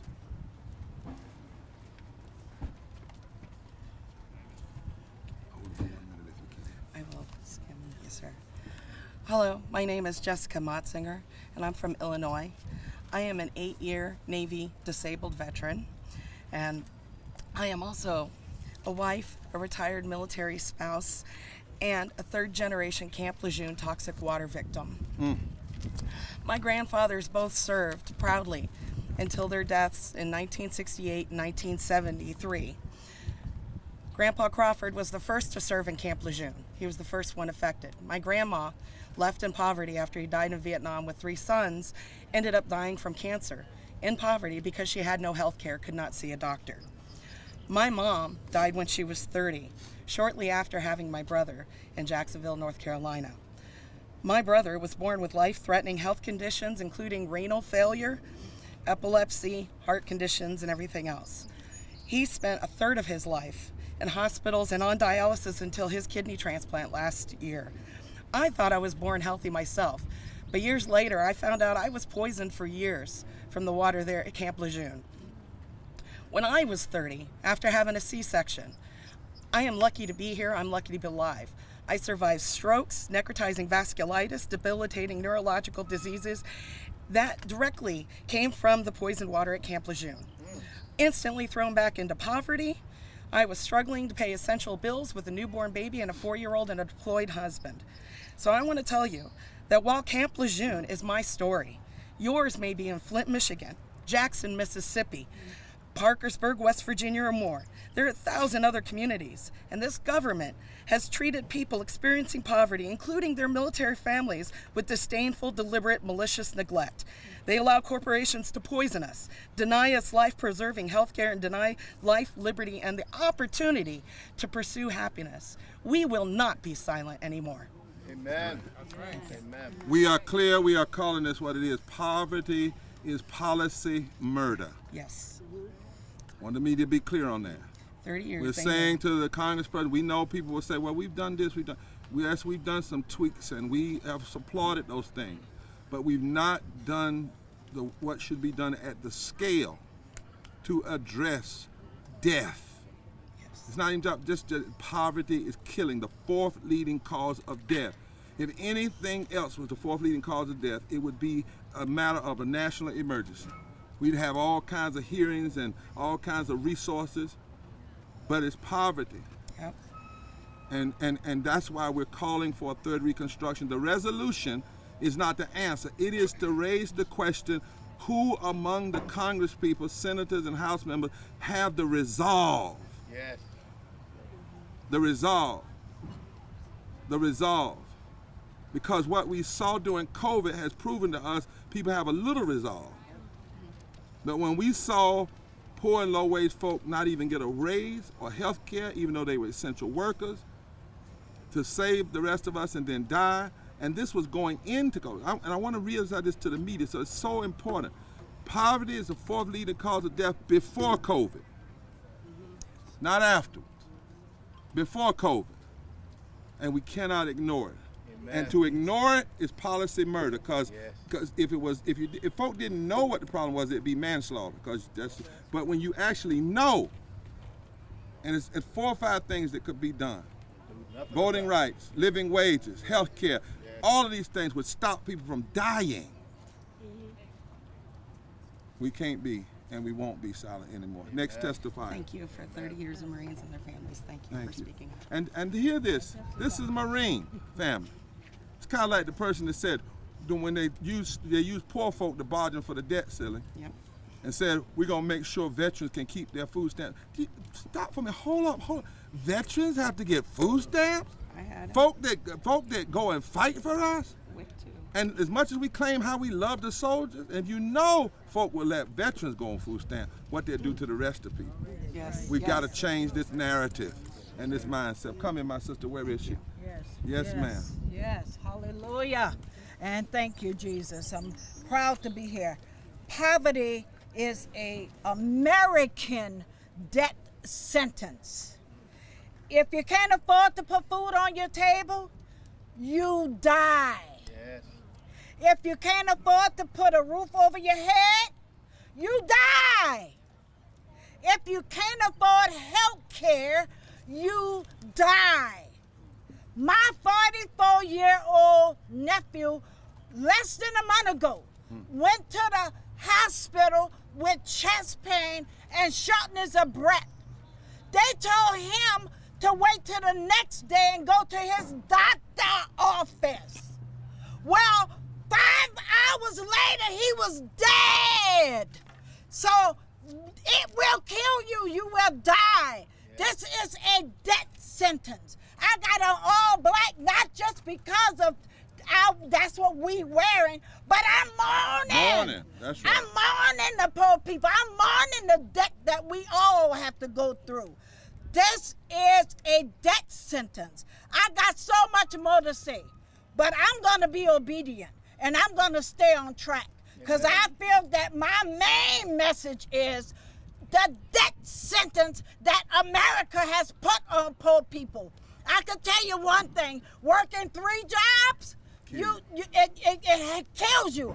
I'm going to tell you. And then when you get home, you got to decide who going to eat. I'm going to tell you that. I know it because I did it. That's right. It is a death sentence. Yes. Thank you. My name is Carol from Washington State, and I am angry. That's right. I am angry. That's right. We won't be silent. I won't be silent anymore. I am fighting, and I know you're fighting with me. That's right. Stay right here. Amen. Thank you. And yeah, we have a righteous anger. Matthew Desmond in his book said the only way we're going to stop this is we got to hate poverty as much as people hate doing right by the poor. Yes, Lord. We got to hate poverty, not hate people. We got to hate poverty and hate what's going on because it does not have to exist. And this movement is different. We don't come here to speak on behalf of people. We bring the people. Amen. And we're calling on Congress. We need major hearings on this. We need budget hearings on this. We need to bring these folk and put them before. Yes. And it's 1/3 of the electorate now. The stones that the builders rejected are now the chief cornerstone in building a new reality. Yes. Yes. It is the power block of sisters like this and brothers like this and the diversity, because we say if you die from cancer, you don't die Republican, you don't die Democrat, you don't die black, you don't die white, you just die dead. Dead. Amen. Come on, my friend. Amen. Thank you. We have one more after this. My name is Bryson Ripley, and I'm from the state of Kansas. I served 5 years in the United States Marine Corps as a correctional specialist. I joined the military because I thought I would be protecting my country. I thought I would be making the world a better place. In some ways I did, but mostly I was just in the supporting role of American imperialism. When I look at veterans and service members, I see human beings that are willing to put themselves in harm's way to protect their community, their family, and their country. I put myself in harm's way, and I'm still impacted by the injuries that occurred during my service to this day. Politicians decide if we go to war, and service members deserve politicians that value their lives. I could give a lecture on the military-industrial complex, but that's not going to make politicians actually care about the lives of American service members. We have to be honest about the real reasons why we send our troops overseas. As great as it would be, it's not to spread democracy. It's not to protect our country. It's to carry out the economic and political will of the rich. Consent for military conflicts will continue to be manufactured, and it's up to us to push past those false narratives and demand a better solution. Amen. What we do determine if people needlessly die. We have to demand the transformation of the war economy into a peace economy. An economy that works for everyone, not just the privileged few at the top. Yes. Thank you, my friend. So much. This is one of the warriors and the soldiers.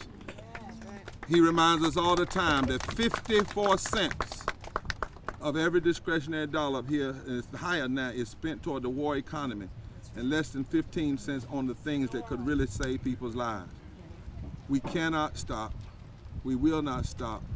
I'm going to keep saying it. The fourth leading cause of death in America is poverty. Just let that sink in real good. And imagine if something else was that high, what we would be doing. And we have not had one presidential debate in the last 20 years that even raised the word poverty. You won't even say it. Shame. Won't even say it. Our last testifier. Then we're going to turn this over to Congresswoman Jamila Jayapal and Congresswoman Lee, who are going to talk about this resolution that they're introducing and to find out how many people we got that have the real resolve to do what needs to be done. Hello everyone. My name is Sandra Noble. I'm a citizen of the United States of America. I live in Charlotte, North Carolina, and I'm dying. I'm dying physically, I'm dying spiritually, I'm dying mentally. My soul is dying, it's leaving. I've been struggling with poverty since birth. At the age of 7, my mom died. My father was incarcerated for 13 years, leaving me a victim of the system, resulting in me being a high school dropout. From 2006 to 2009, I was incarcerated. Upon my release from prison, it was my goal to get my family reestablished. I didn't have my voting rights like 56,000 folks in North Carolina don't have their rights now. You know, I went to college. After winning them. After winning them. They gave them to us, they took them back. 273 They gave them to us again, they took them back again. They dangle it in front of us, our rights, our rights. Okay, that wasn't wrote down, that's just coming from the heart. Sometimes I can't go off this paper, I have to come from the heart. You know, I went to prison. When I got out of prison, it was my goal to get my family reestablished, okay? I didn't have any rights. I went to GTCC in Greensboro. I got an associate's degree in substance abuse concentration. I'm now a senior at A&T in the social work department. But I didn't qualify for housing. Wait a minute. Hear the rest of the story. Yeah, I didn't qualify for housing. I didn't qualify for any governmental housing due to my convictions, which left my children homeless. We are dying. Today, I'm a taxpaying citizen with no representation. In other words, taxation with no representation. In my community, we living with life-threatening issues to our health. We go outside, it's trash blowing everywhere. You know, the air is dirty, but I pay high inflated water bill costs, utility costs, lights, water. Why are our streets not clean? Why is our air dirty? Why do my daughter go outside and have asthma attacks and skin conditions, and we got a little bit of health care, okay? Even with the low-paying job, I gotta have 3 jobs in order to take care of my kids. 3. So who's gonna be at home with my children while I'm at work, okay? And it's a collateral consequence, because if social services find out, then it's a charge, okay? So therefore, you can't work 3 jobs, okay? Then, and we wanna go back to the food stamps. The food stamps is decreased, okay, due to the jobs. And now, my whole taxes was took from a 20-year-old court cost, fine, and fee. We dying. We dying, okay? And now, the incarceration, my previous history has left me homeless. When I'm not really homeless, but if I don't work, I will be homeless, okay? If I don't get a job sufficient enough to pay these bills, I'm gonna be homeless. There's no way the car insurance is higher than the paycheck you receive. That's right. Okay, it shouldn't work. So now I'm fighting to find a decent job. And this is why we need the Poor People's Campaign and a national call for more revival and a third reconstruction. And we're gonna do this going forward together, not one step back. In the state she's in, almost 50% of the people work for less than a living wage. Yes. Almost 50% of the people work for less than a living wage. It's hard to get $20 out. And we've not raised the living wage a minimum wage since 2009. When we raised corporate salaries and congressional salaries. And people are dying. People are dying. Huh? Well, let me tell you something. Since y'all want to raise that, how about you live off what they make?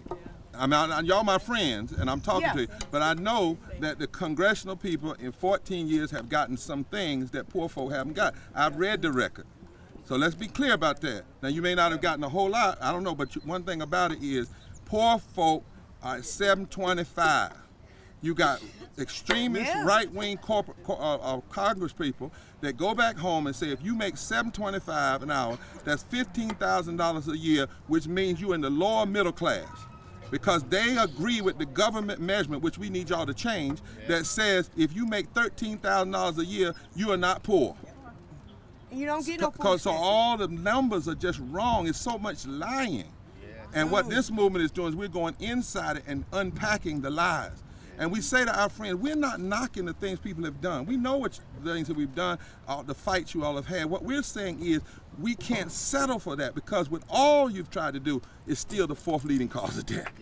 Yes. Because we've not done it to the scale. I had a congressperson tell me, Reverend Barber, I know what it's like to be poor. I said, that ain't the conversation I come to have. That's not a conversation. Well, you know, I came up hard and I made it. Just because you made it up, let me tell y'all something. I used to hustle pool. Yeah. And when you hustle pool, you learn how to make trick shots.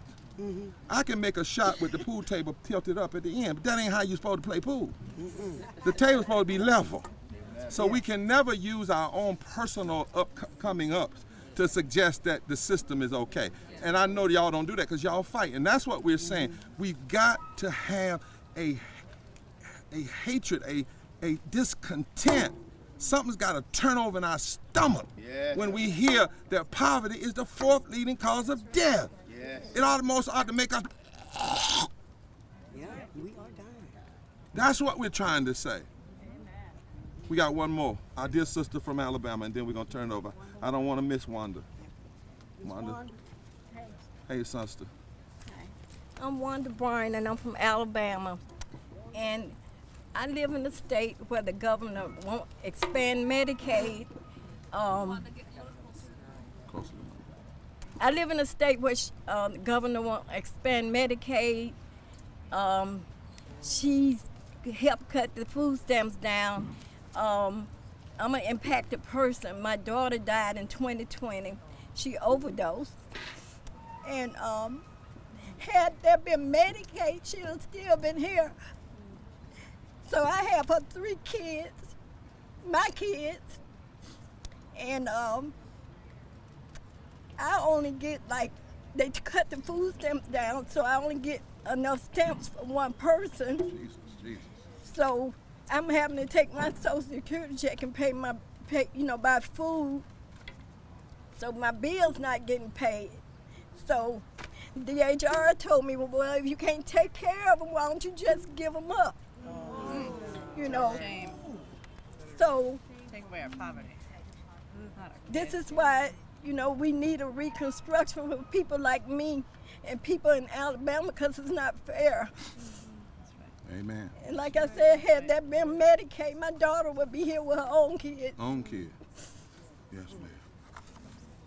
If there had been Medicaid expansion, and that's why we can't settle, say, well, we passed Medicaid expansion. We got to get the universal health care. Right. And we got to fight for it. That's right. And so congresspersons, as you come, know this too, because I know that y'all are all political animals, and rightfully so. I hear people talking about coming south. You can't win the South if you don't win poor. And stop saying poor white folk vote against their own interests. That's not true. The data shows it's not true. We got it. Most poor folk, when they vote progressive. The problem is most have stopped voting because nobody talks to them. That's the real truth. A presidential candidate hadn't been to Harlan County, Kentucky since Lyndon Baines Johnson. It wouldn't take but 19% of poor and low wealth folk who are registered already but just don't vote to determine the outcome in North Carolina. 4% in Florida, 7% in Georgia, 1% in Michigan. We've done the homework. We just got to change the narrative, and folk got to hear it and hear the rhetoric and know who's fighting for them. And we're willing to do the dirty work, the hard work. Look at that line. Y'all see them? They still there, aren't they? Right back there. You see, but you see the discipline. They standing, because we ain't going nowhere. Amen. And we're going to build and build. February of this coming year, we're going to do 30 simultaneous actions at state capitals. 30 of them, at least 5 to 10,000 people. We are asking you to send your constituencies to when you hear these rallies. Next year, June 15th, we're going to have the Mass Poor People's Low-Wage Workers Assembly Moral March on Washington to the Poll. Now, we can't let politicians speak at the mic. We made a decision early on that these folks speak. We don't have national leaders speak for them. They are the national leaders. Amen. You notice how but you could come march with us. Amen. And you could tell all your constituents on June 15th, and we could put 500,000 folk in the street. Amen.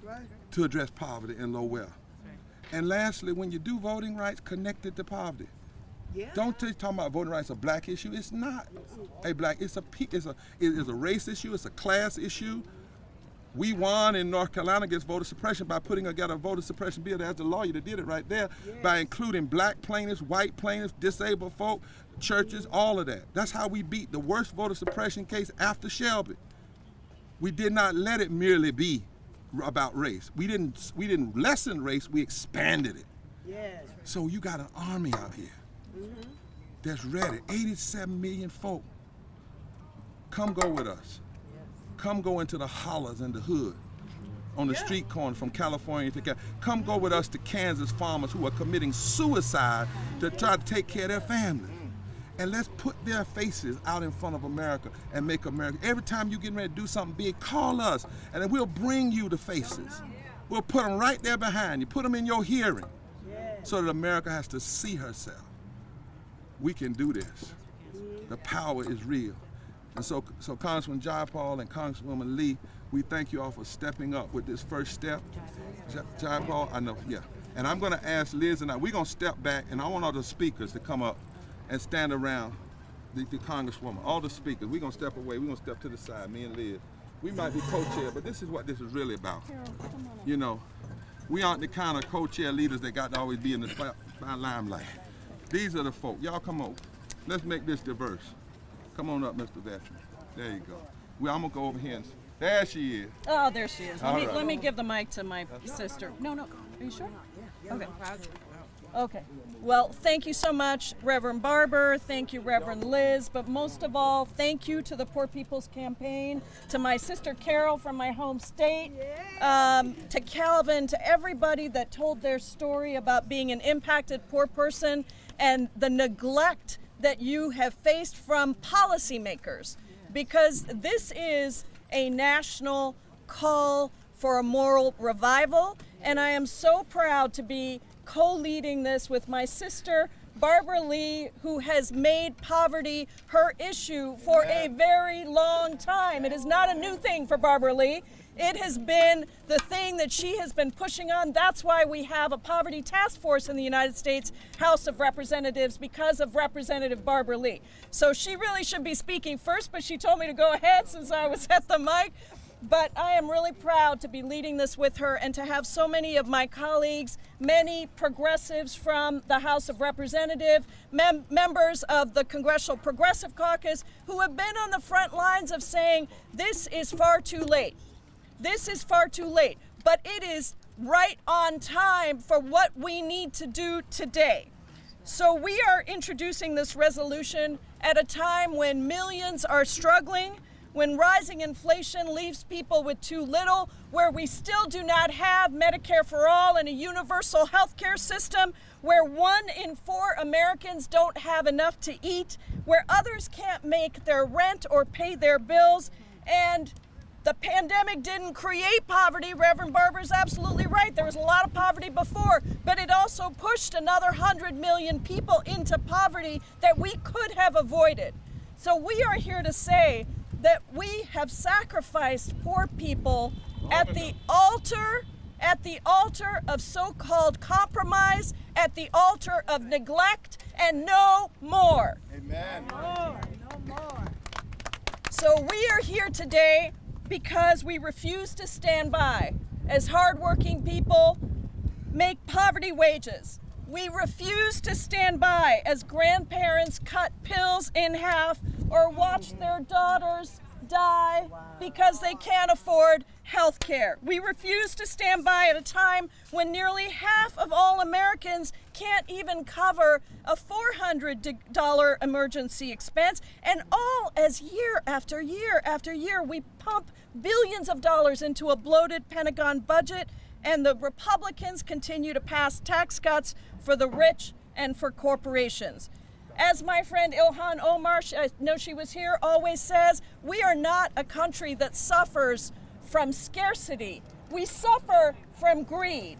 And that is exactly right. Our resolution rejects the idea that poverty is a personal failure. It's not a personal failure. It's a policy choice. It's a policy choice. And if you had any doubt about that, look at what we did with the child tax credit. We cut child poverty in half with that child tax credit, but we let it expire. So we know how to deal with this. We know that we can make better choices.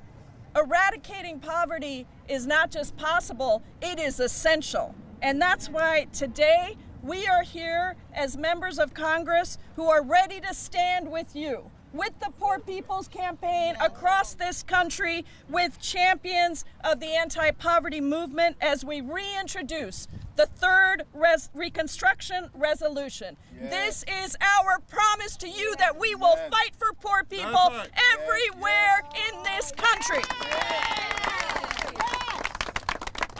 We are committed to tying poverty to every other issue we are fighting for.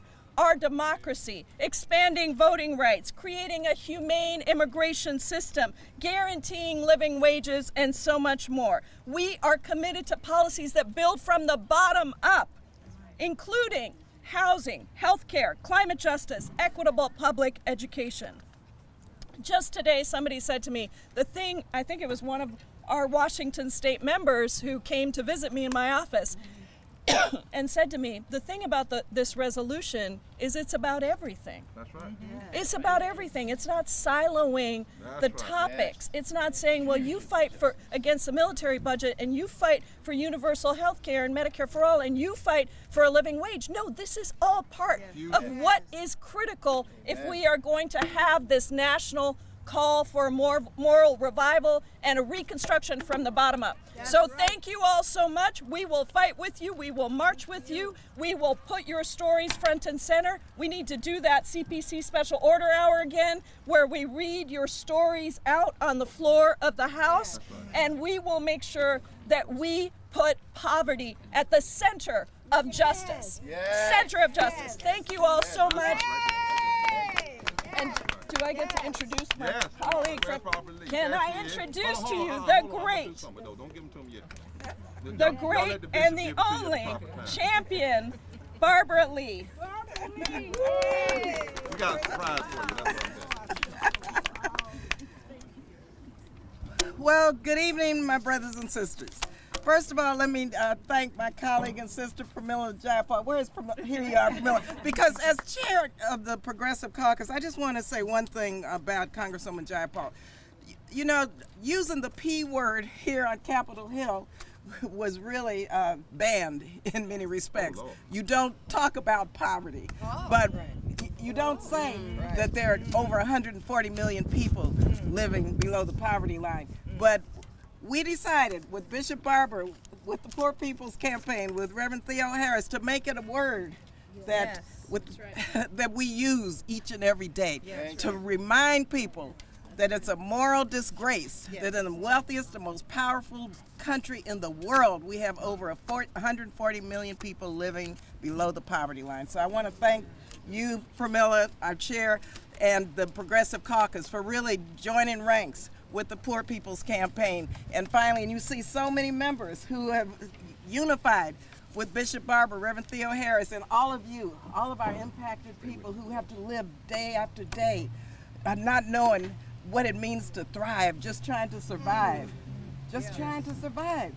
Well, I want you to know you have an army of members of Congress up here now, fighting alongside you, so that you can not only survive, but so you can thrive in America. And that's what you deserve. That's what you deserve. You know, to rebuild our economy from the bottom up, we have to stand with 140 million people who are poor, low wealth, or just one emergency away from economic ruin in the United States. Because we're at a tipping point. Our country's at a tipping point. We can maintain the status quo if we want to, or we can choose to prioritize the needs and the demands of our neighbors who are poor, or one health care crisis, one job loss, one storm, or emergency away from economic desperation. It's hard to imagine someone living off of $7 or $8 an hour. How do you do that and raise a family in America? We know the pain that you're feeling. We know that the pain so many in this wealthy country are feeling really is a pain that should not be. And it's because of the policies, it's because of the funding priorities in this country, where we're putting over $850 billion into the military budget. Come on, and cutting domestic programs. That's why we're here today, to say no more. We will not be silent anymore. No more. And so, yes, we're introducing the legislation tomorrow. Yes. We need to have a third Reconstruction. There's nothing to reconcile. This is Reconstruction. It's Reconstruction. And so I just want to thank you all for being here. And we have to keep up this fight until there is liberty and justice, not for some, but for all. For all. And so thank you. You are here to remind us that there must be liberty and justice for all, and we stand in this fight with you, alongside you, and we're going to pass this with your help. Yes. Thank you. Congresswoman John Paul and Lee, before we do anything further, we have something we want to say to the other members who come. Number one, somebody said to me, well, what is a resolution?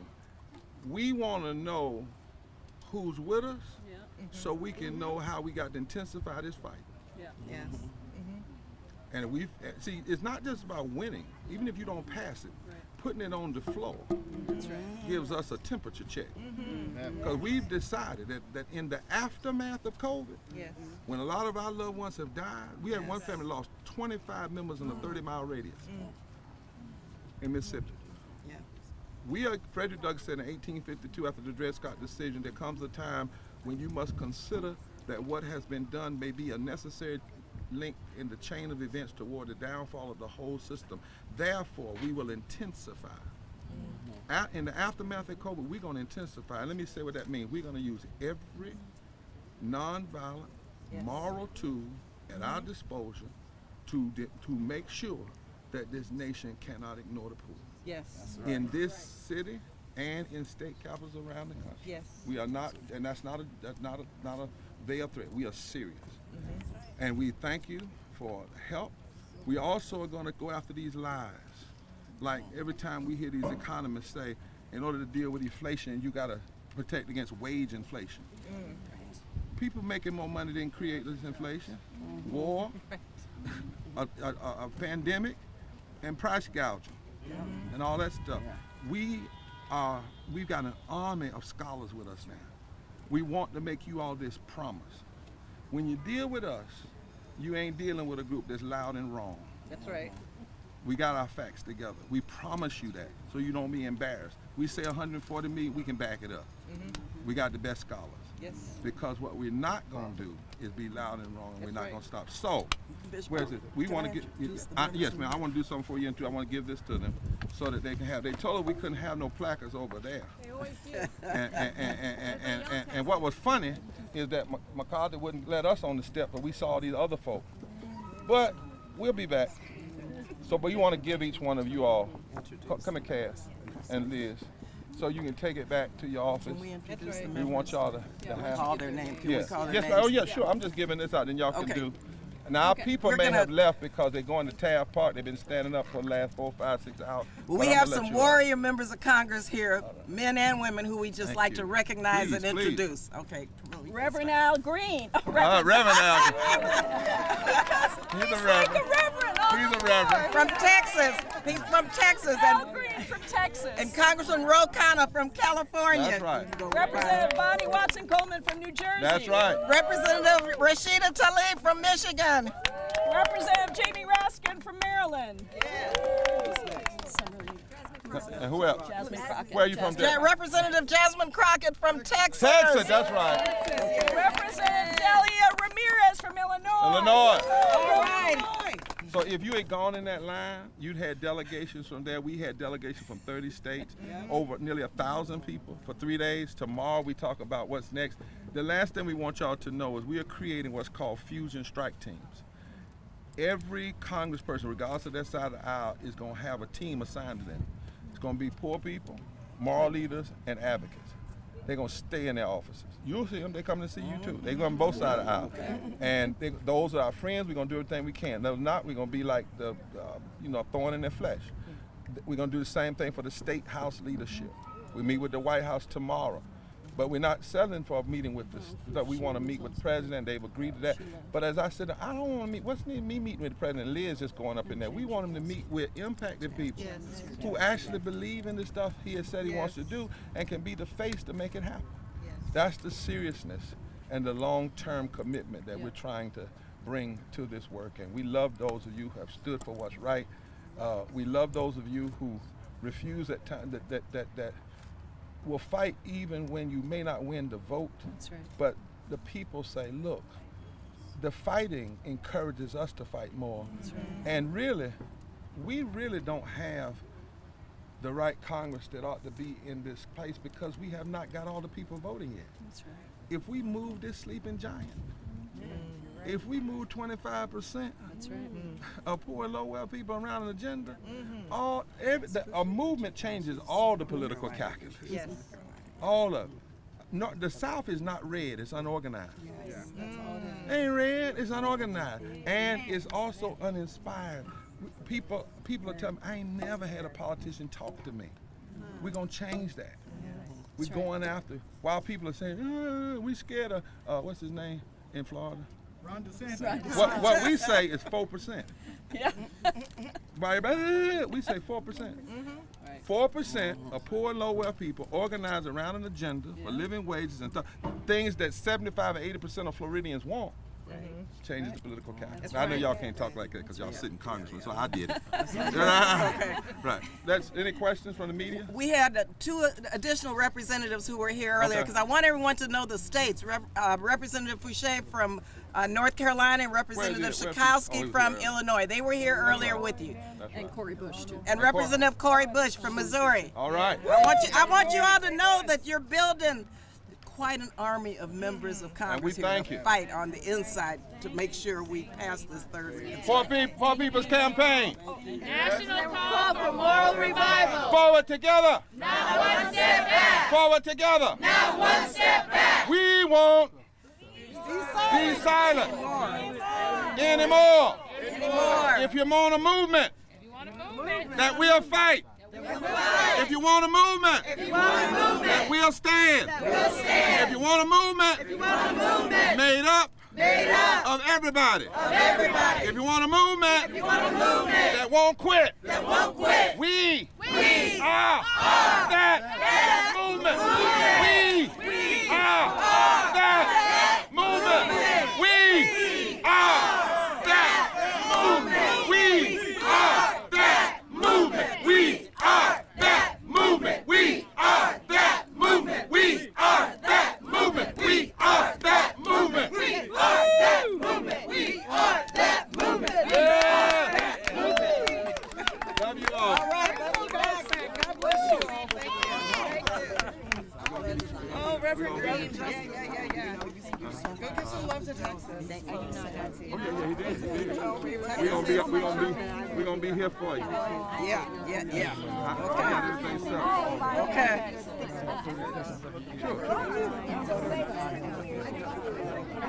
Thank you for everything. I'll pray for us. Let me get my I will. love you. I know, I'm glad you're here. Kaz. You're not gonna come get my love. How you doing? Casimir. Anam. That's about it.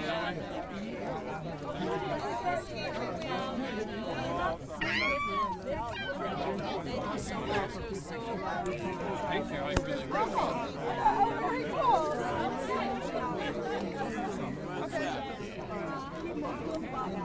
Yeah, that is a new one.